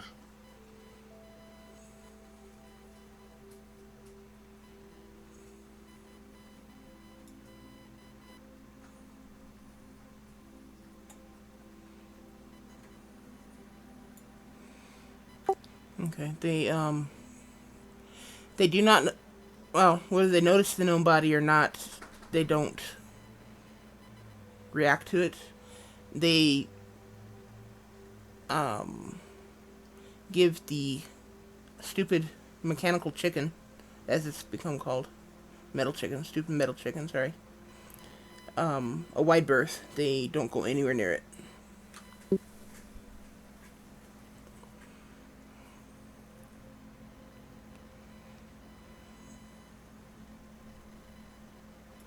Poor Lulu is now officially named Stupid Metal Chicken.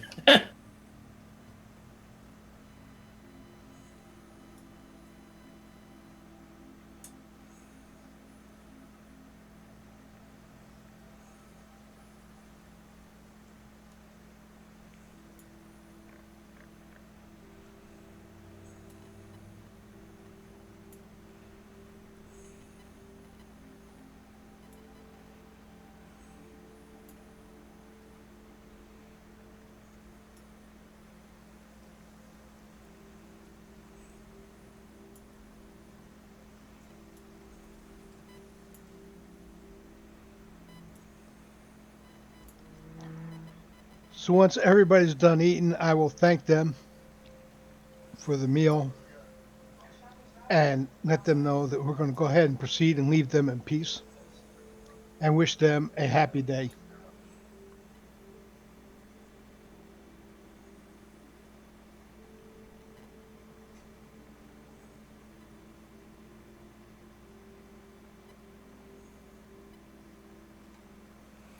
With that, I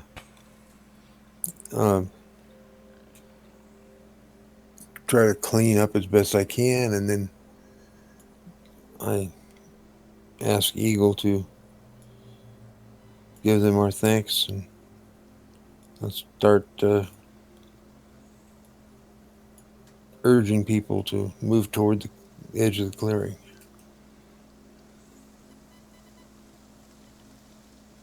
Verheis will nod slash bow and step back and start heading towards the clearing.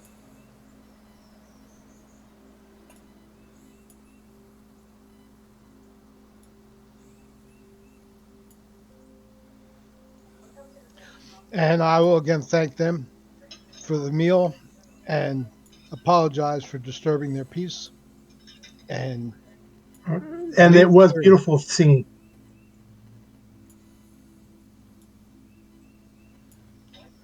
What, Verhees? Verheis would mention to Eagle, don't forget to remind them that it was beautiful singing.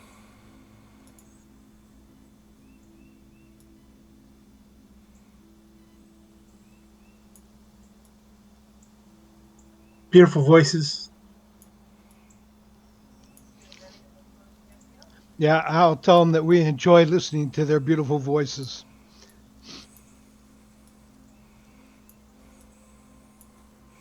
Okay. They wish you well in your journey, and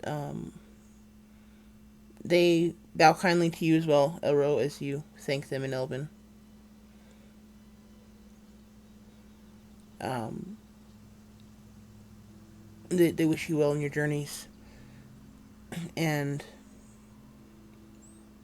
when you mention their singing, they kind of um, smile at you. It kind of give you kind of a whimsical smile, and giggle a little,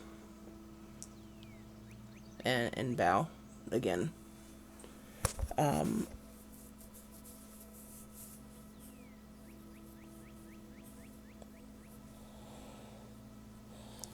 they hand each of you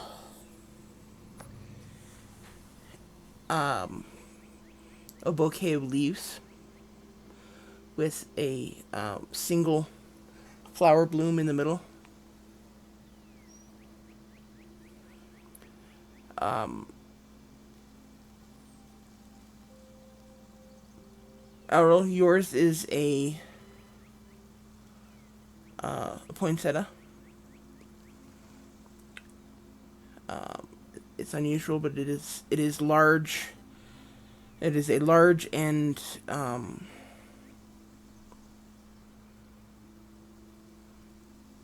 durable plant, and that is, I guess, a good way of describing you. Dorinda, yours is a rose. Verheis, yours is a white water lily. And Eagle, yours is a black orchid.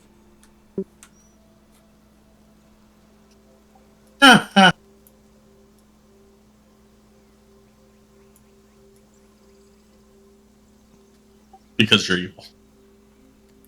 No, because he's stealthy.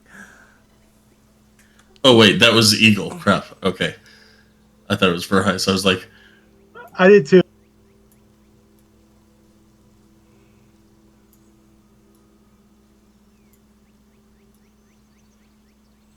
I thought you gave me the black one because of the mace.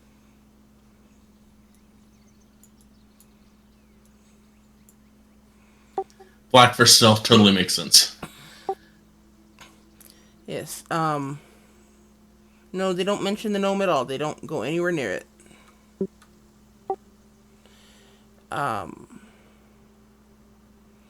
Verheis, when they hand you the flower, the bouquet of leaves with the flower, single flower. One of them does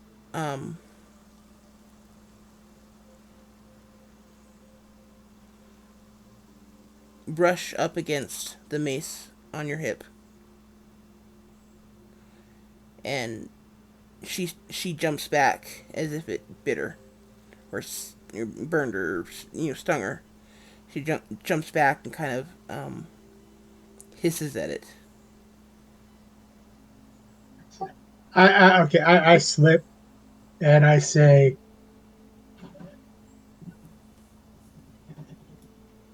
I'm sorry, I'm trying to get rid of it, but I can't.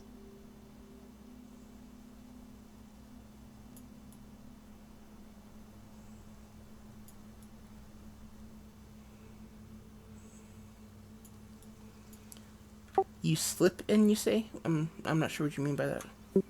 Nobody knows I can speak any other language but the languages I speak, and I slip and I speak to her.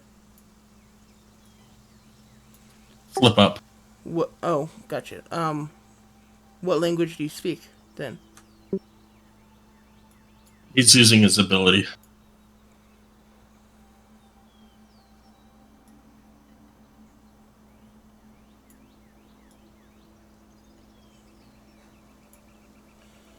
Okay.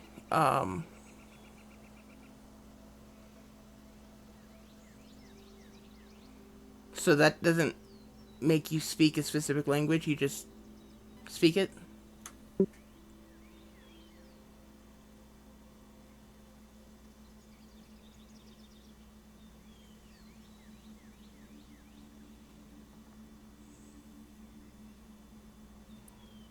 I read it as like he speaks in whatever he speaks, whether it be common or Elvish or whatever, and they just automatically understand in whatever language they speak.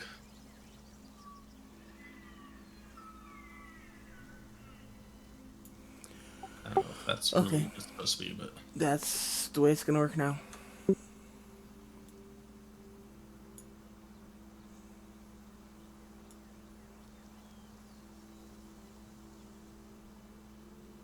Kind of like a Star Trek translator.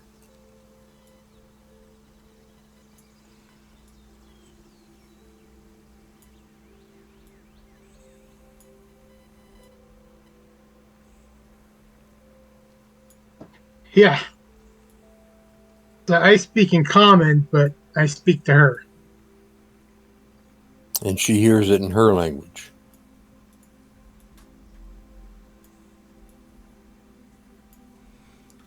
Okay.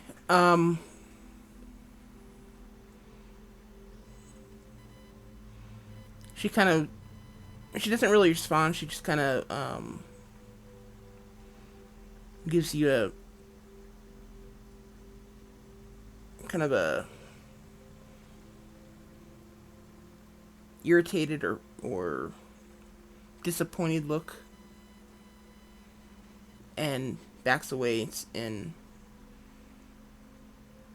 kind of pulls her sister with her.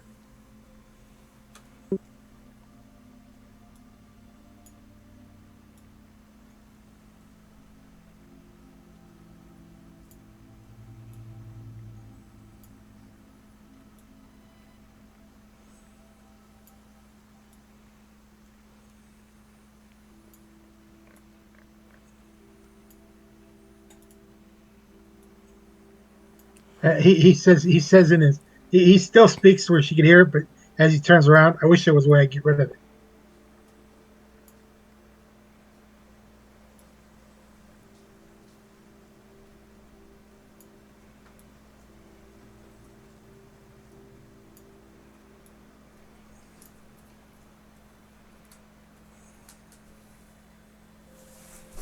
Oh, Nix. I was just trying to pet you. Come on. I was just trying to pet you. Why are you so skittish? Jeez, my dog. I didn't have my light on. My dog came in here. She was sniffing at something at the floor, or on the floor. I reached down to pet her, and I startled her or something. She jumped up so fast. She jumped back like 3 feet. She hurt my hand. Crazy dog. Maybe that'll teach you not to sit in the dark.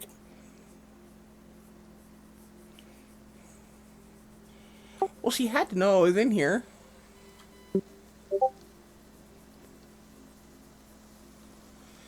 Anyway,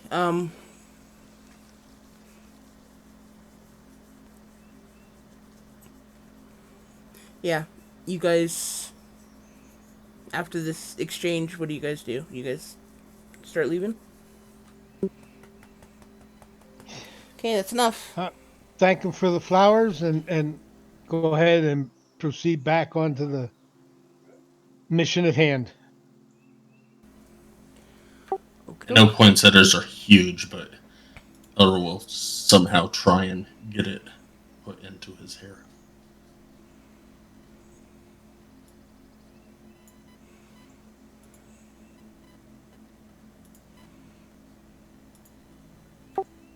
okay.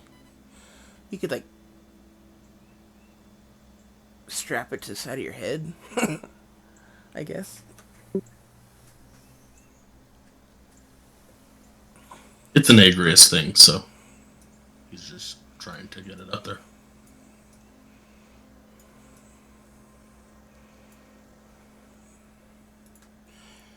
Okay.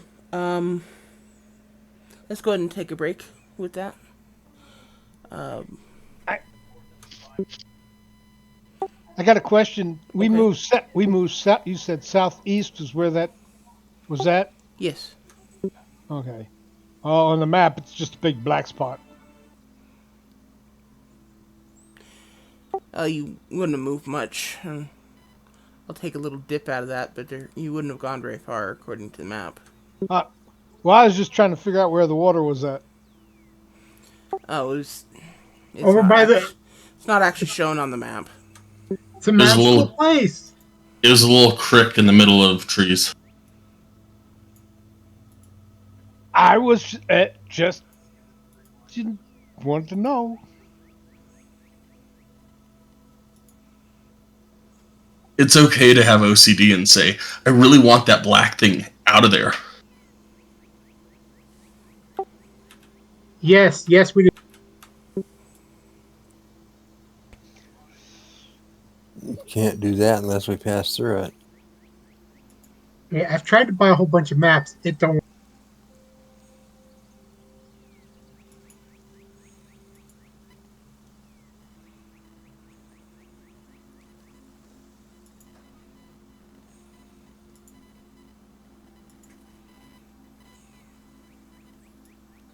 Okay, short break, huh?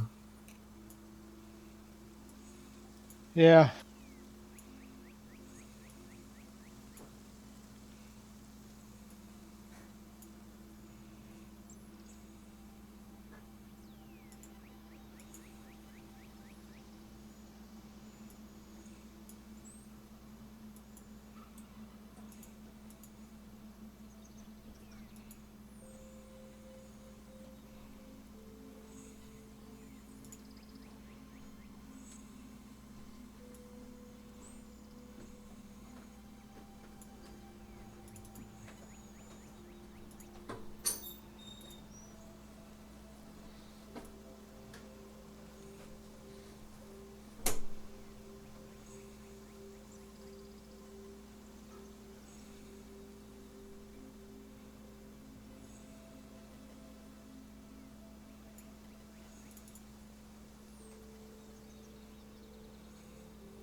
Been one of those days.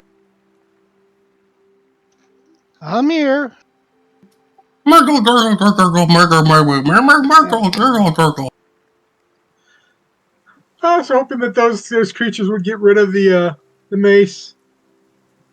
I'm stuck with it. I know it's going to haunt me, and I'm going to turn. I know it. Yep. I am not greedy. I keep telling people that.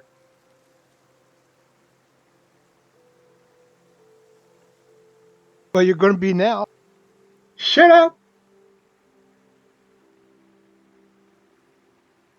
You can say you're not greedy. It doesn't change what you do, though. Yeah, your actions speak otherwise. No, that's your interpretations of my actions completely different. That's on you guys. You keep telling yourself that.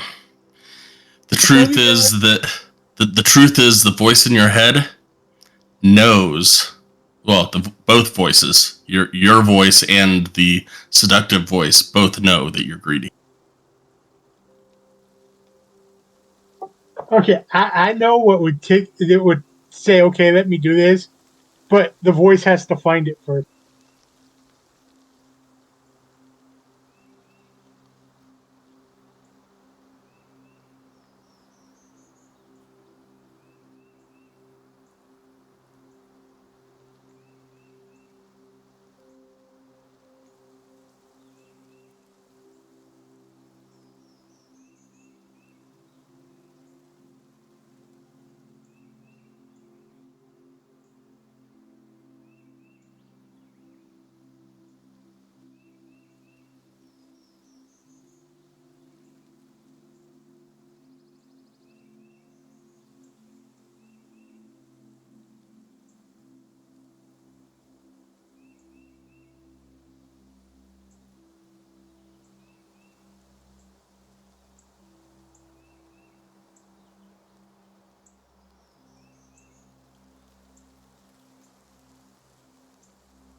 I got a question about Discord. What is with all these square boxes with characters on them? What happened to the dialogue?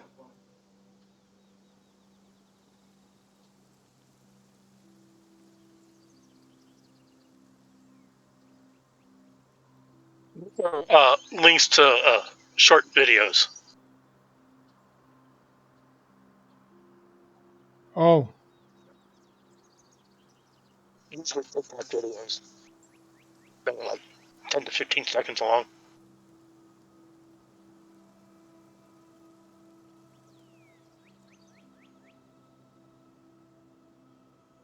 And the two pictures were me being stupid because I was saying, hey, maybe these were were people or murlocs.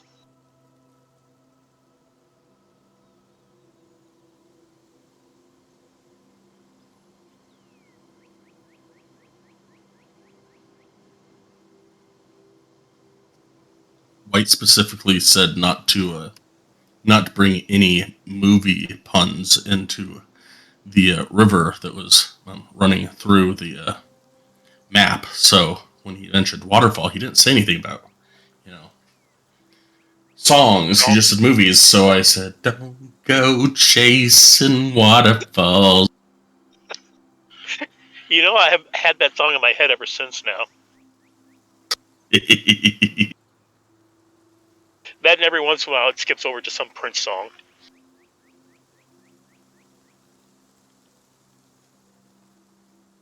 I'm back.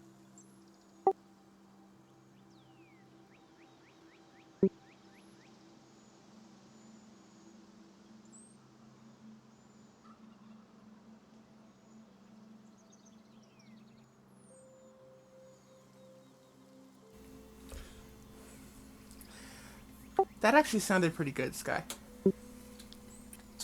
I don't know.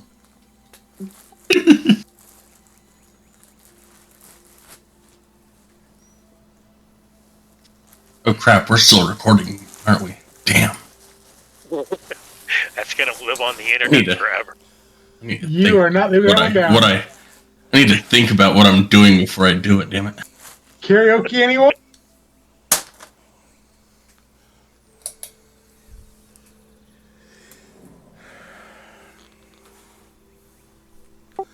Nice. Good news is until he gets a editing software, they'll have to watch 2 hours of D&D before they can hear me sing. So Except for the fact that once it's on YouTube, you can use their clipping software to clip it. F all that. And we can put a comment with the timestamp on it for him as well. That too.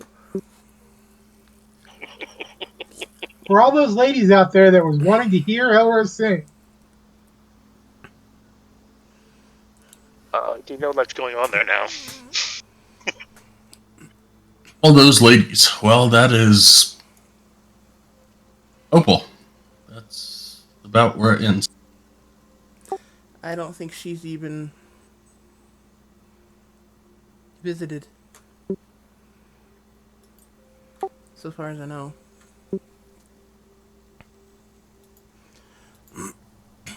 Anyway, is everyone back? Yeah. I'm not. I'm just randomly talking into my microphone. yeah, we had the I think I'll tweet it with some very popular hashtag on it for you, Elro.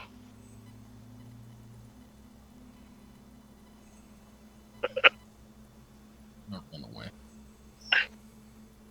Okay. If we're starting up, I'm going to go ahead and mute. See you on the other side.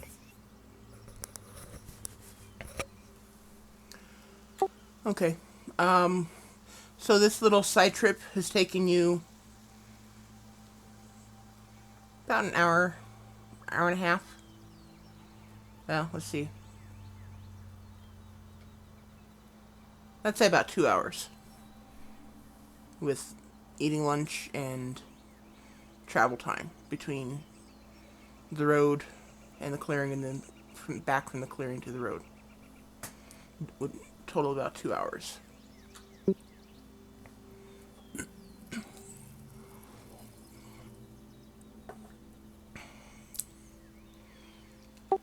Once you get back to the road, or well, the path that you were on, so you're not really a road.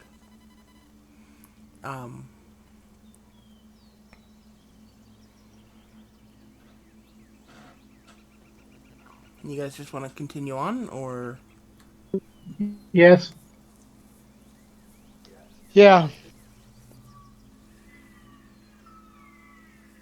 Guess we need to keep moving.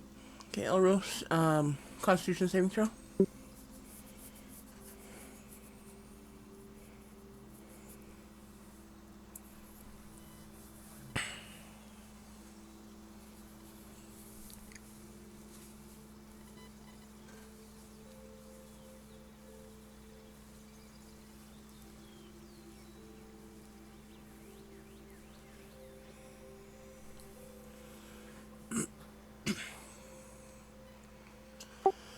Okay.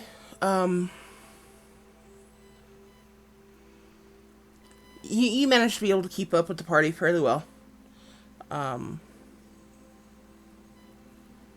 Eagle isn't exactly pushing his limits, trying to speed walk or anything. So you managed to keep up fairly well, and you guys managed to keep a pretty steady pace throughout the rest of the evening. You don't make it quite as far as you normally do because due to your extended lunch, but you still make it a good ways. After about halfway through, about 2.5 hours after you guys get started again, you do hit the river. Do you guys want to cross it or just follow it down? Or follow it up? Or, I guess I don't really know where you guys are going for sure. Because the path that you guys chose ends at the river.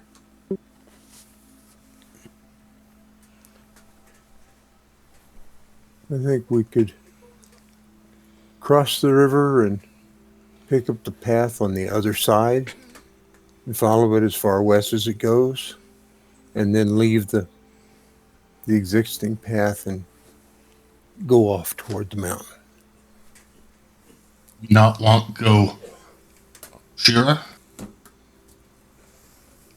As Oro looks back at this huge monstrosity with a dead body that he's pulling. Well, I hadn't even thought of Edgewater, that. That's all right too. because maybe she has a way to traverse from where we're supposed to go to where we need to go quickly. Yeah, she might. What are we going to do with this body? We need to take it all the way back to. Well, I think we should leave it at Edgewater if we can. Find out if we're able to, and hey, can we? Do you have a way to keep this body until we get to his brother, so his brother can come back and pick it up? Elro will nod at that. Okay, that makes sense. So Edgewater it is. Leave small one with Shira. We walk faster to small one brother. Yeah, and you leave Lulu as well.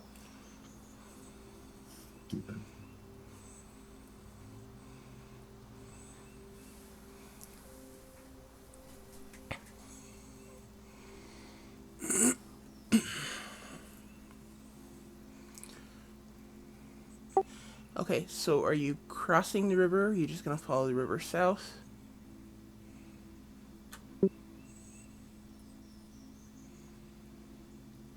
I don't think anyone ever actually answered the question I asked.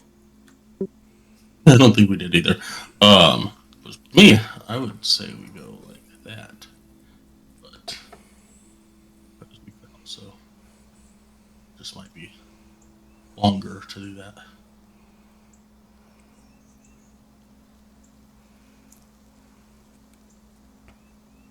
Yeah, we could go almost straight south when we reach the river.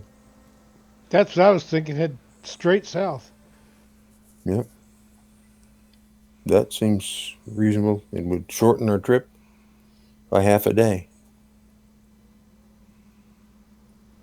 or more.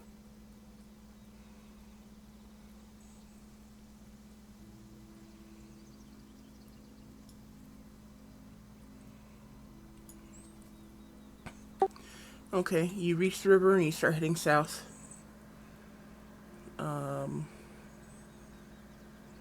Yeah.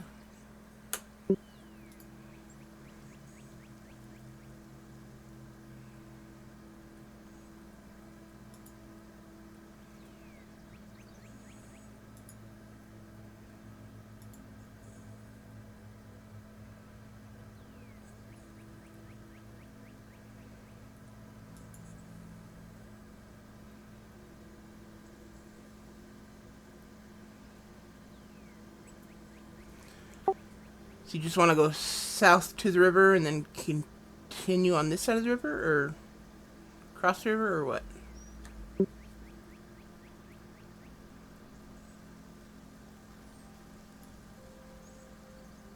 If you look at the map, and we're going to Edgewater, it would kind of make sense to. Kind of like that. Yeah, that should work.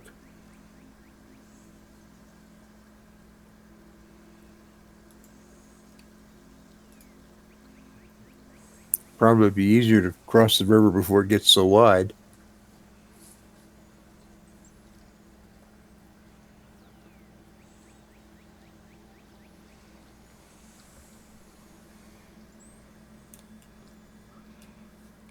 They don't have a boat in Agris.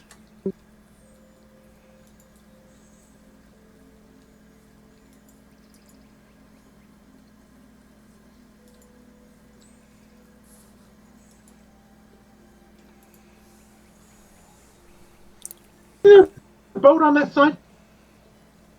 I think that we would probably stop at at Shira's overnight rather than camp out and then head on west the next day.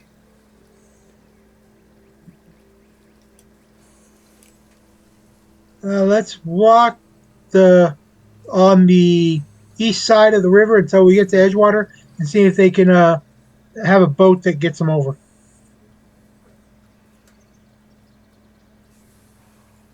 So you're not following the path I laid out. Okay, we can, but I just don't want Elroy to drown. The river is like 3.8 miles wide at that point versus zero point 0.7 up here. How deep is it?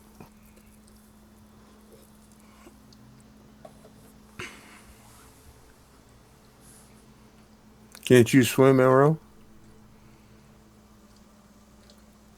He's carrying a metal body covered in a plate mail.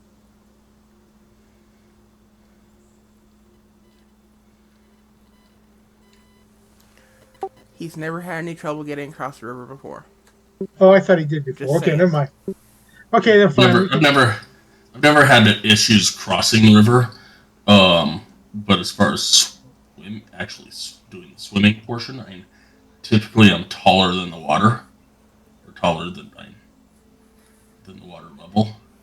But as far as swimming goes, my my armor weighs more than an eagle probably, and then I've also got this gnome and this 300 or whatever 300 or 400 pound stupid chicken that I'm pulling as well.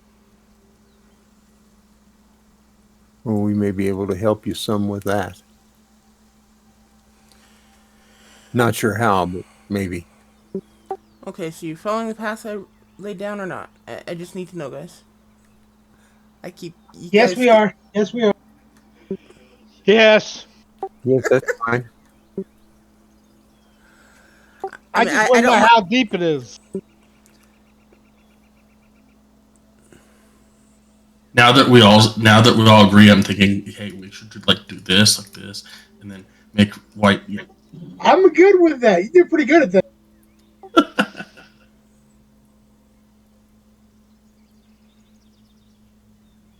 I think we're good, white.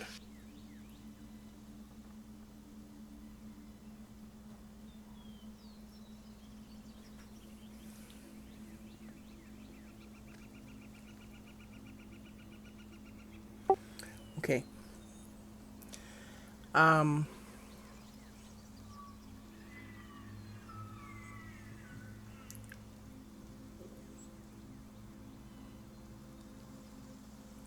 Yeah, you guys make it a good way south of the river. Or south, yeah. You hit the river and start heading south.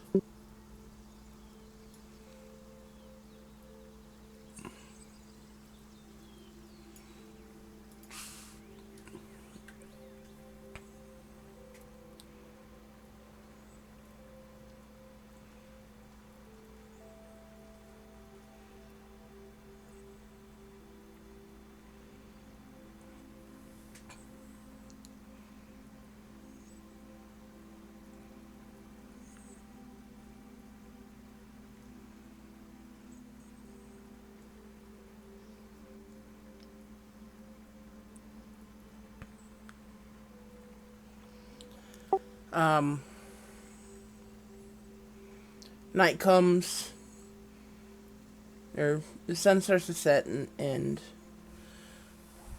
it's about time to finish your travels for the day. You guys find what you think is probably a secure campsite. Is there anything you guys want to do during this time frame?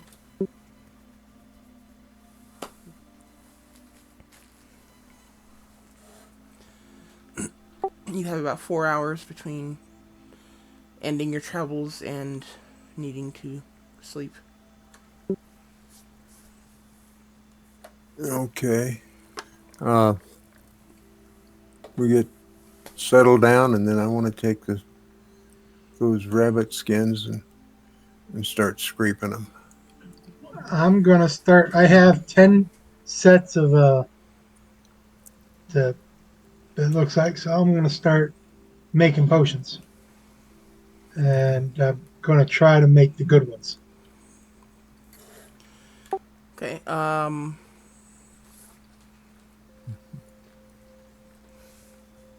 Dorinda, give me a survival check. Are you gonna concentrate on one of them or on all of them? Try to work on all of them tonight. I'm going to I'm help him. I'm gonna try to work on all of them as much as I can. And what I thought is I would find me a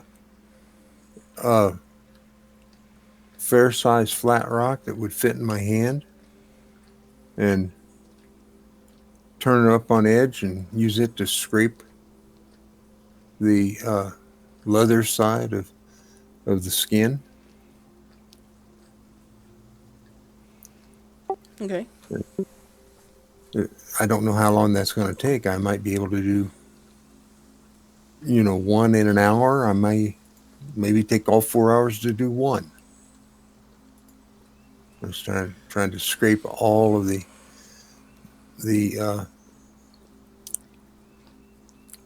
fat and veins and whatever else is on there off. Okay. And Eagle says he's gonna help you. So, um, I'll let you guys do either a straight. Let one of you do a straight survival check, or both of you can do survival checks at disadvantage.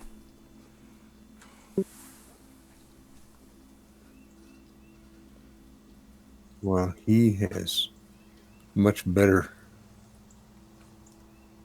uh, rolls than I could. But what do you think, Eagle? I just did a survival check.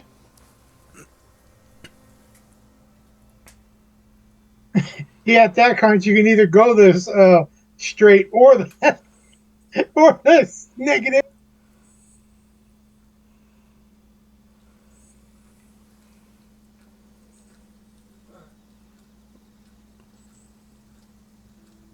We use eagles. I was kind of assumed that's what you were doing until you rolled, so I'll stick with it then. So straight survival check comes to 30. With Eagle's aid and Eagle, um, you've never actually done this officially, but you know the theory behind it, and you know the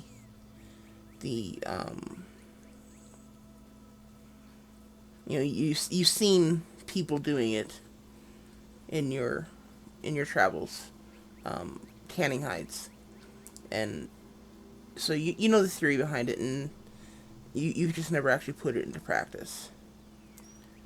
So you instruct Dorinda as well as you can in the theory, and then the two of you start to work, and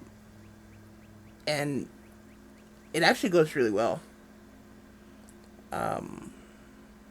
You do manage to get all 5 skins fairly well scraped. Um, it might need some touch ups, but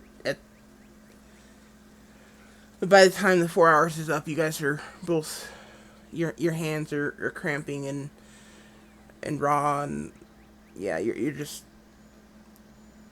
you're sweating from the concentration and the effort of it, despite you guys being fairly physically fit. And it's exhausting using muscles in a way that you're not used to using them. So yeah, after the 4 hours, you're gonna need to do a few touch-ups, maybe tomorrow night. But for the most part, you've cleaned them. they're ready to go on from there. And And Verheist, sorry, go ahead. Go going to ahead. say, in my view, the next portion of that is coming up with a way to soften the leather. And I'm not really sure how to do that. It stinks.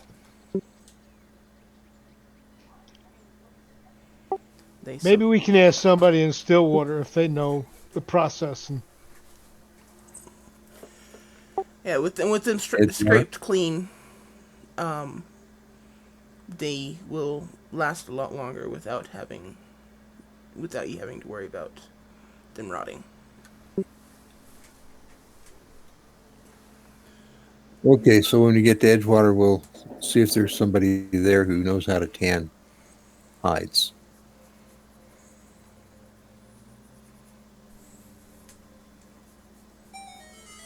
Also, might find somebody with a needle and probably a needle, a punch, and uh, some sort of sinew,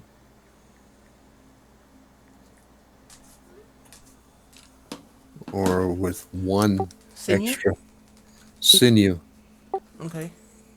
with thread, Yeah, no, only I was just making natural. sure we were talking about the same thing. Okay. Or another possibility is uh, I'm looking at making, well, with 5 hides, maybe 2 pairs of slippers.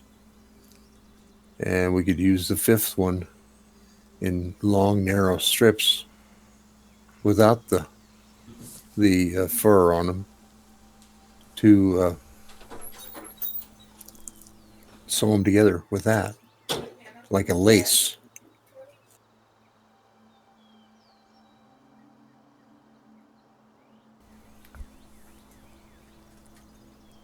Creative.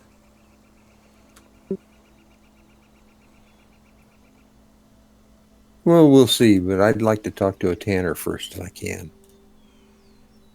Okay. Meantime, step one's done.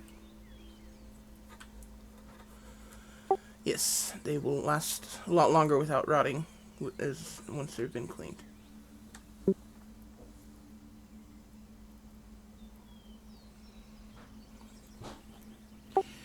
Um, Verheis, you said you wanted to make good potions. Can you explain to me what that means? Well, I have 10 ingredients. I'm going to try for the best potion I can make out of with that many.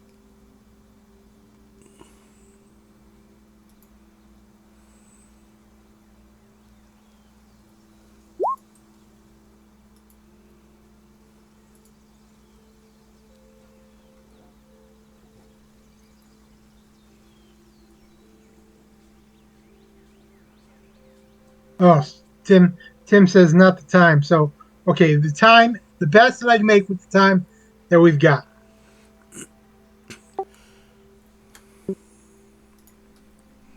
Well, this is your list. If you look on the right-hand column, you see prep time. And how many hours we got? You'd have 4 hours between, unless you want to push into your watch. I ask if one of the guys can help me do half a watch so I can finish up with a superior healing attempt. I'll I'll sit in for after watch. Okay.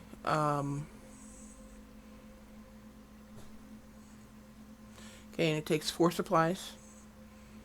It will take you 6 hours to do. Go ahead and give me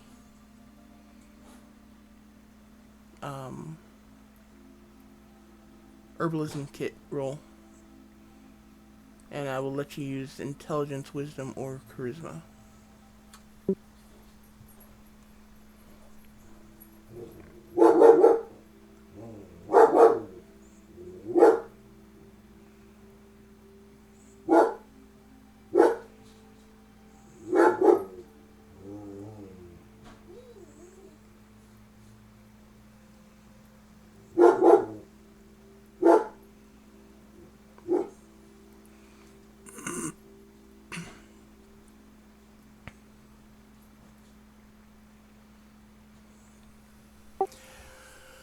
Okay.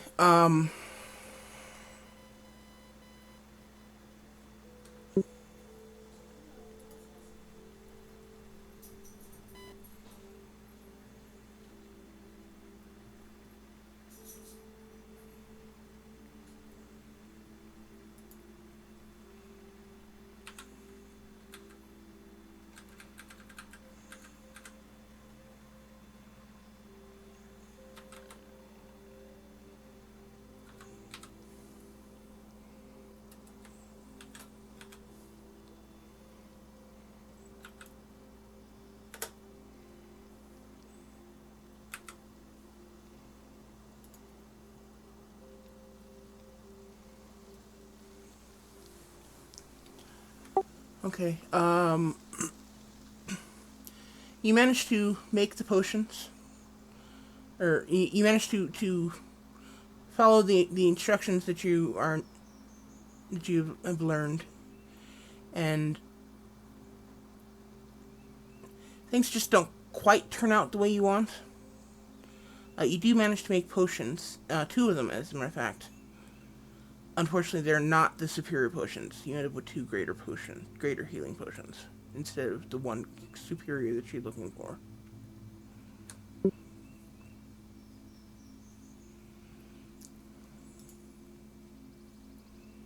I was wrecked.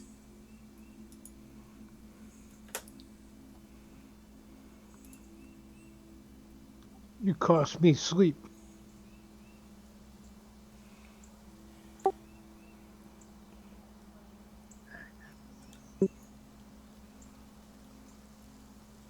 Takes practice.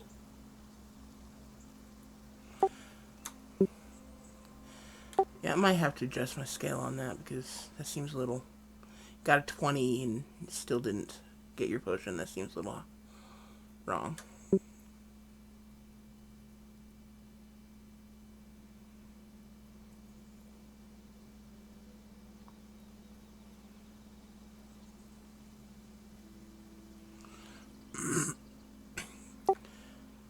I might have to think about that.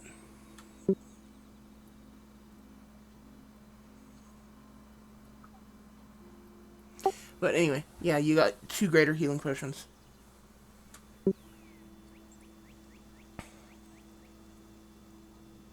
With no asterisk. Yeah, there are no asterisks. I know I got yeah, but I got 20 minutes. Got wrecked. No problem. I take it as a got. We're good. Okay. I'll put the two extra potions. Ask if anybody needs any regular potions, and if not, I put them in my box.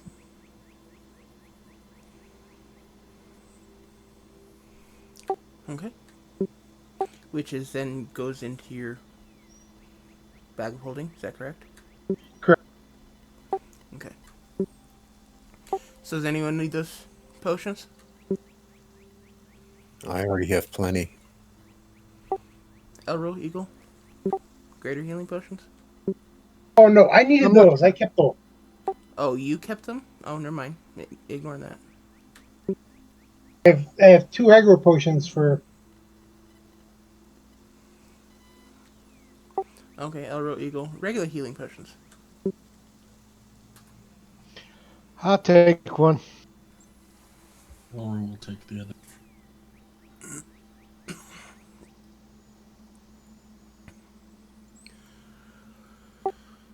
I gave him one potion.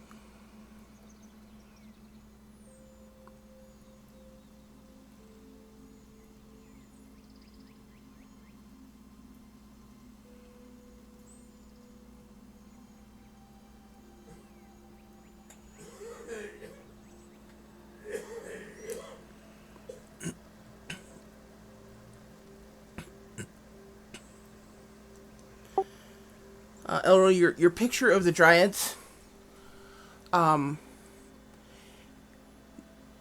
it comes out pretty well, but it's not quite as detailed as you'd like. It's still a pretty good picture. It's just that artist's critique, self critique, just not as detailed as you'd prefer it to be. and it just doesn't quite feel finished, even though there's not really anything else to draw. The black and white map came out wonderfully.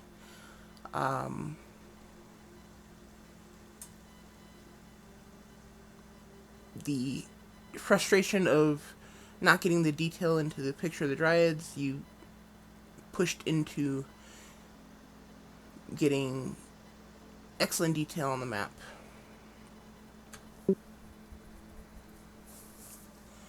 And it came through very well. Let's see. The eagle's helping with the rabbit skins. So I guess that's everyone. Okay, so Eagle, you're taking first watch while Yeah. Verheis is finishing his potions.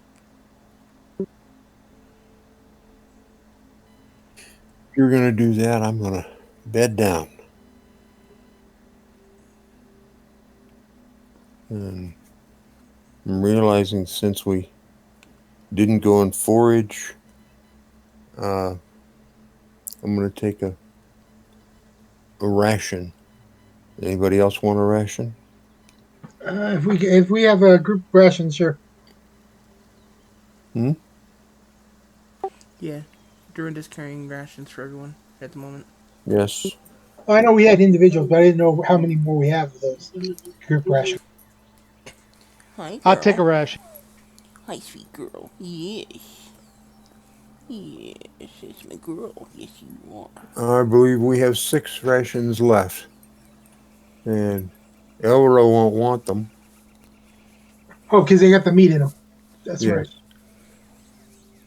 So, Elro has plenty of his own rations, plus he doesn't really eat okay, so rations because he eats berries and leaves and yeah, vines on the way. he's a forager or a grazer. Yup. We get fat. He doesn't. Okay, so that'll put us down to 3 rations then in the bag of holding. Okay, that's enough. So enough for another night. Yes, another day, whatever. Well, Yeah, you should only be taking them out at night. yeah, that's true. Okay. After that, it'll be personal rations. Anyone who's carrying their own.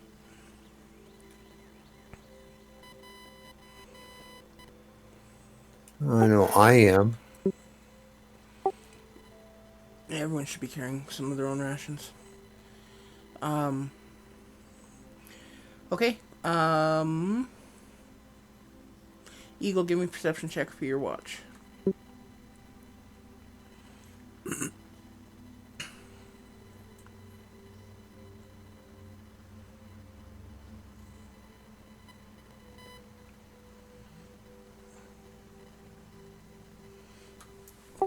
Okay. You keep an eye out. The Your watch is pretty quiet. You just hear the kind of clinking of bottles and noises from, subtle noises from Verheis messing around with his potions. And at the end, you kind of hear his, curse under the breath kind of a thing, as he's not quite getting what he's wanting, but still getting something better than nothing.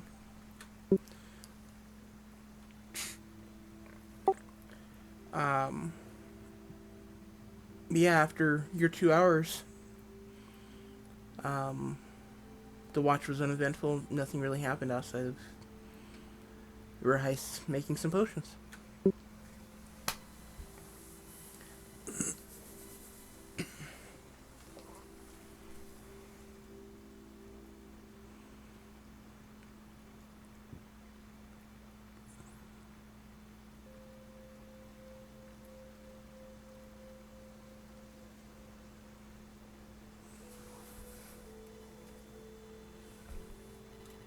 Did y'all hear that? Was I muted? I heard it. Okay.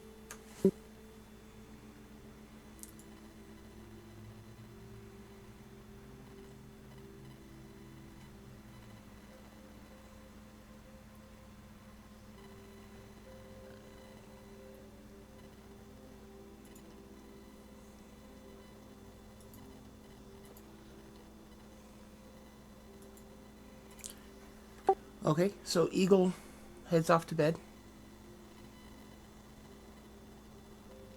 And Verheis, give me a perception check for your watch.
Okay, Eagles goes to bed, and Verheis, you stay up, kind of irritated with the herbalism, but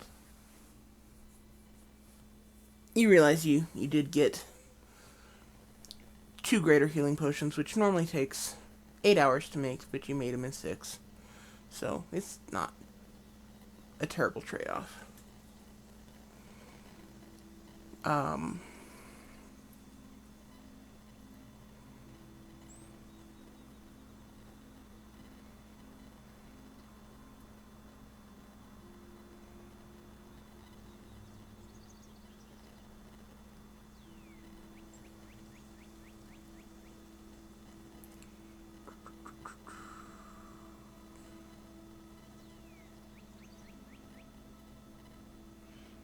other than hearing some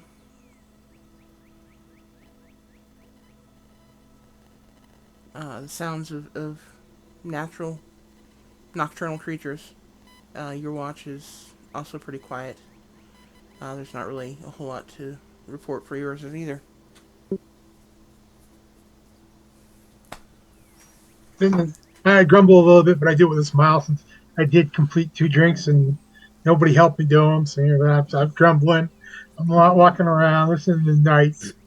It's making sure everybody has a quiet night and walk over and tap Dorinda's foot. And say, you're up. Quiet night so far. Uh, Nothing really except for a couple animals, and that's normal for the evening. Make sure she's up and the fire's been rekindled just a little bit more, and then I go over and go into my trance. Okay, well, I step over to the fire and make sure I'm happy with the way it's been stirred up, and I still add a couple more sticks of wood to it. And then I start wandering around the camp. And again, I don't feel all that great, but I don't really know why. But it just kind of, achy and cramped feeling. Yeah, you worked all those muscles you're not used to working. Yeah, I suppose that probably is part of it, but whatever the case,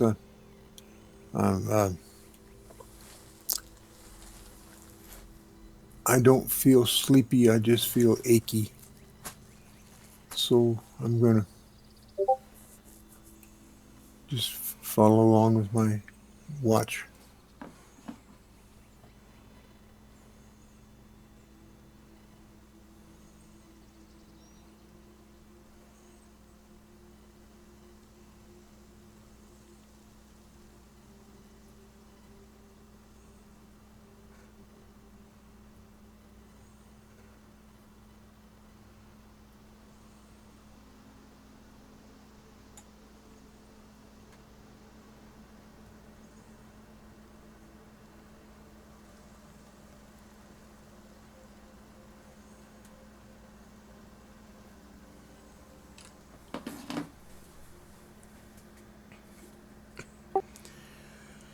Okay.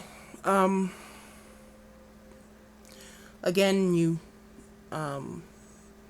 just kind of try to stretch your muscles out against a tree. Kind of put your tailbone against the edge of a rock and lean back over it. Just kind of stretching the muscles, trying to loosen everything up and basically feel better. And it you just can't quite get comfortable.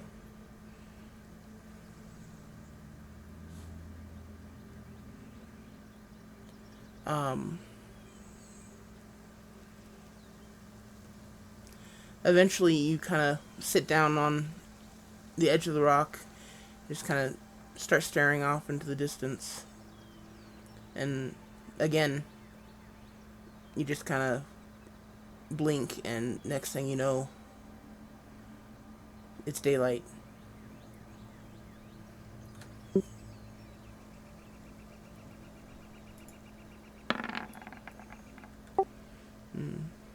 You kind of slowly look around the camp, and again, so far as you know, nothing's happened. It looks like you lucked out again. Maybe. As far as you know. Okay. Did anybody notice that she stopped? What? Did anybody notice that she was asleep? She didn't actually fall asleep. Just kind of zoned out. And you were in Okay. trance, so you wouldn't know. Yeah, so no, nobody knows anything about it.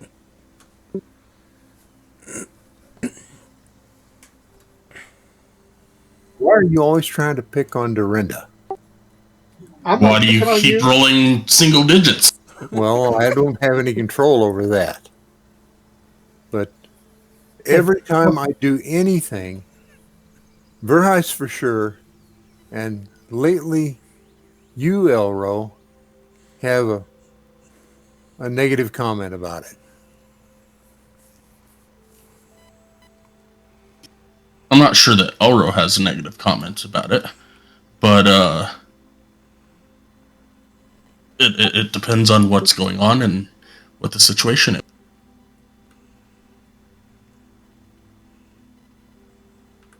I think Verheis is wearing off on you.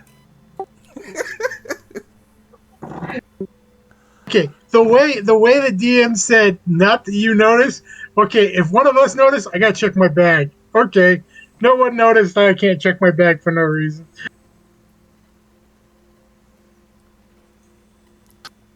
The same could be said that you're telling everybody that they didn't notice. Well, maybe they did. Maybe I was up before you shook yourself out of whatever um oblivious state that you were in. I probably wasn't, but maybe it was. Okay, well, I get all my gear together. Uh, I'm just happy I had a quiet night, so I ain't saying nothing. For a heist, Constitution saving throw, please.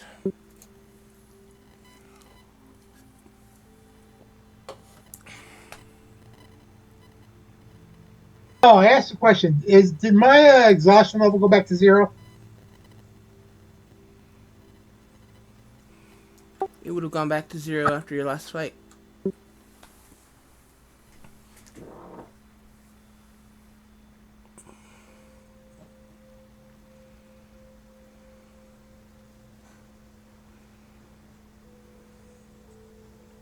Because I happened to look at my thing and it was still listed, so that's why I'd ask. So it's back to 0. Okay. Okay. Your exhaustion level does stay at 0, but you are feeling the edginess and the aching muscles, the shaking and the sweating that normally comes with when you don't kill things, kill people, kill creatures for too long. so you're still in withdrawal? Yes, he's basically feeling withdrawal symptoms at the moment. However, it's not bad enough that it's giving you that point of exhaustion.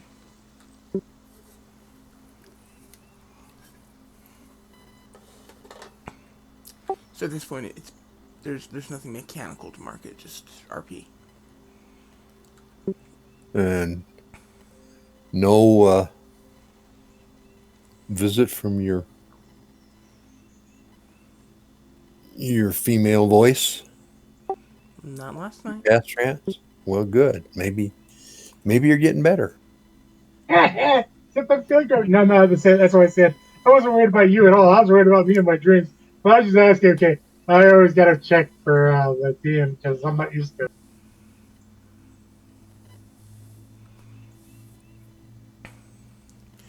Okay, but with that, I believe we are waking up for the morning. Um,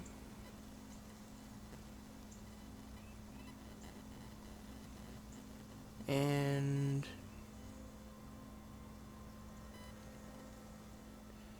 you're just a little over a day's travel outside of Edgewater, and you're about Agrias. They're about 2 days behind your party your Agrias party currently.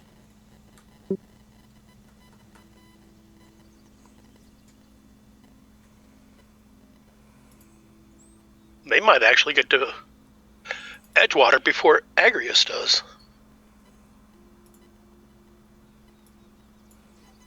I'm going to get up, roll up my gear, pack up.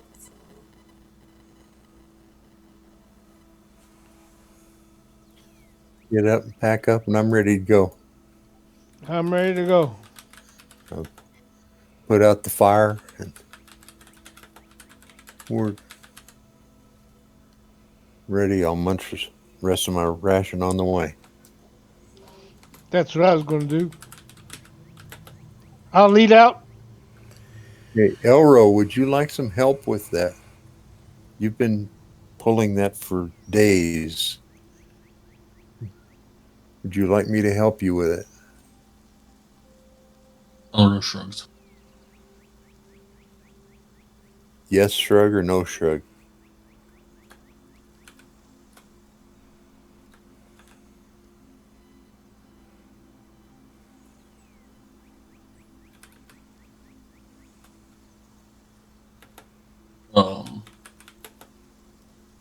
DM. Well, not the DM, but can I ask for him for an insight check? Her, rather. Yeah, go ahead and give him an insight check.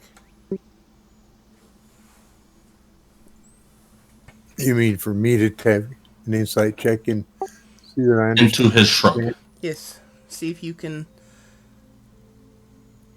I would say that you would think that he is impartial on getting help or not getting help. I offered. If he can't be more positive than that, I guess we'll just go on.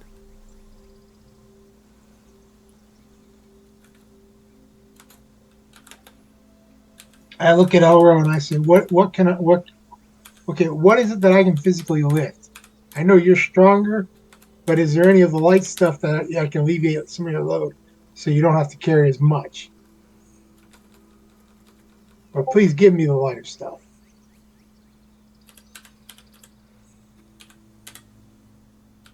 Elro will again shrug and look over and unstrap whatchamacallit, Lauren off the chicken and kind of like pick him up by the scruff and hand him over to you.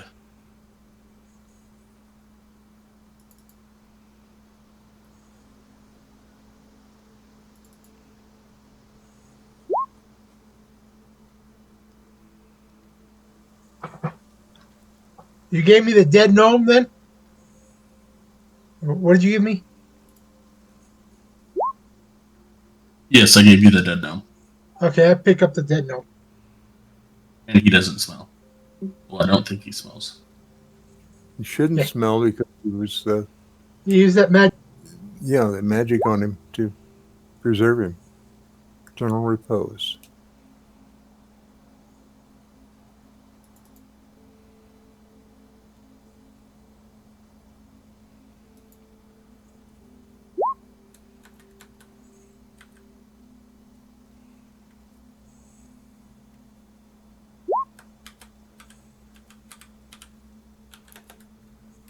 Oh, there is a chance of raising this body then. I didn't see that last one.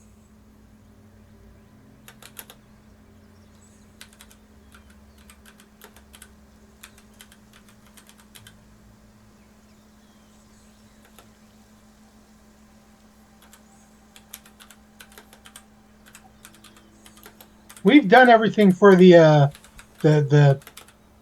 caravan at the bottom, right? And turned everything in to Whistle Hollow.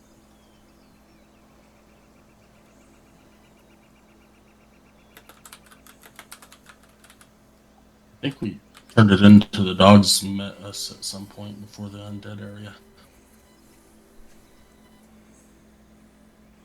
We still have the spinnerets for Shira, though. Well, we happen to be going there, so that ought to work.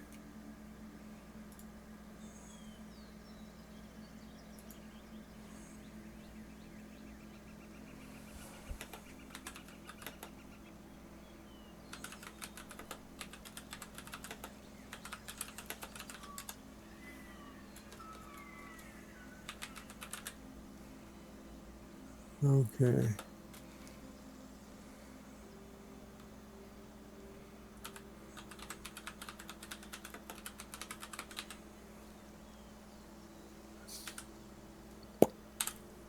How long do you think it'll take to get to Edgewater? Give me a second here, guys. Sorry, I'm typing this out and trying to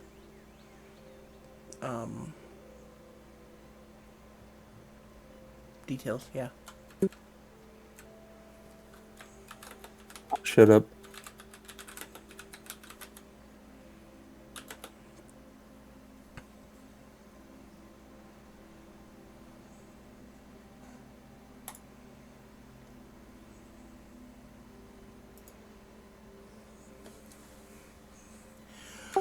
Okay, I'm sorry. It should take a little over a day to get to Edgewater. Um,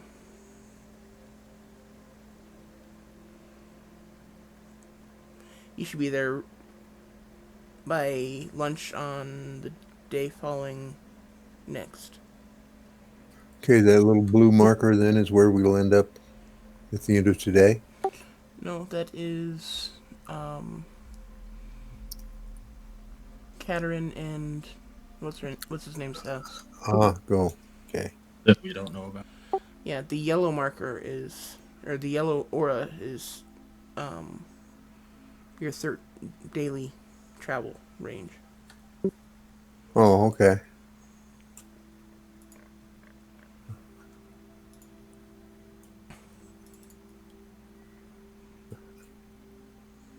Okay, so we're only going to get to the river tonight? Well, with you just now waking up, Uh-huh. no, you'll get the yellow aura if you'll get past Katerin and whatever his name's house is. Can't think of his name. I was looking it up. Okay,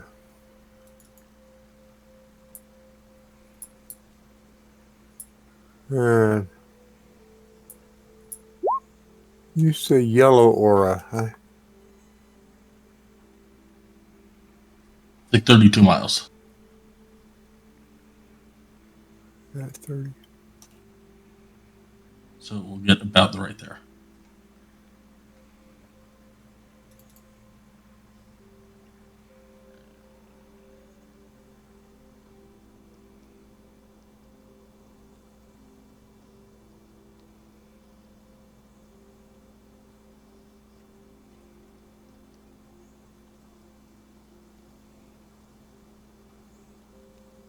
I obviously haven't figured out how to do it the way you're doing it, but When you pull, right click. So keep your left click on, and then when you get to a point, right click, and it will set a point where you can. oh,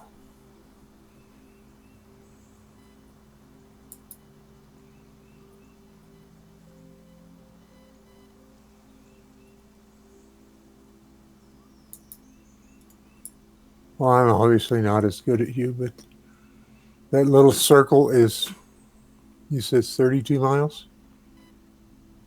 I think it's probably supposed to be 30, but it's like 32-ish. Across.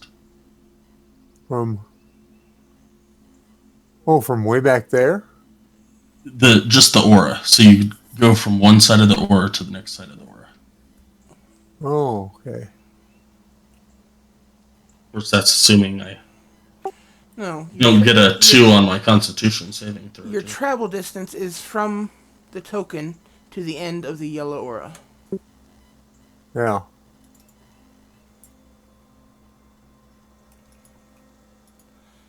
That you guys couldn't see.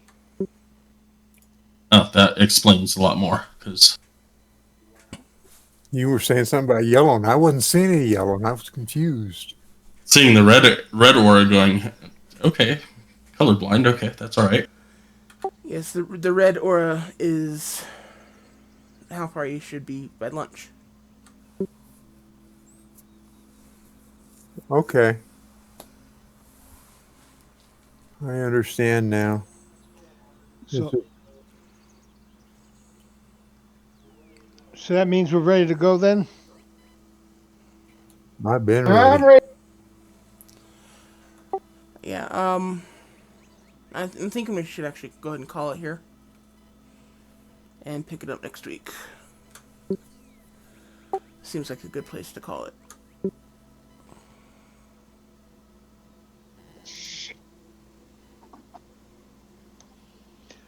Okay, by me. So we're about 3 days behind the other group right now. About 2 days.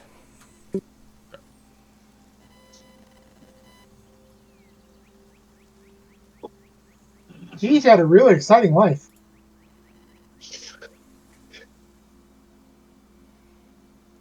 You guys have yet to discuss what you're doing with Lauren and Lulu. You're just dragging them along, and no one's actually talked No, about we it. just They did. discussed the whole thing. Yeah, while you were out. Oh, you did? Yeah.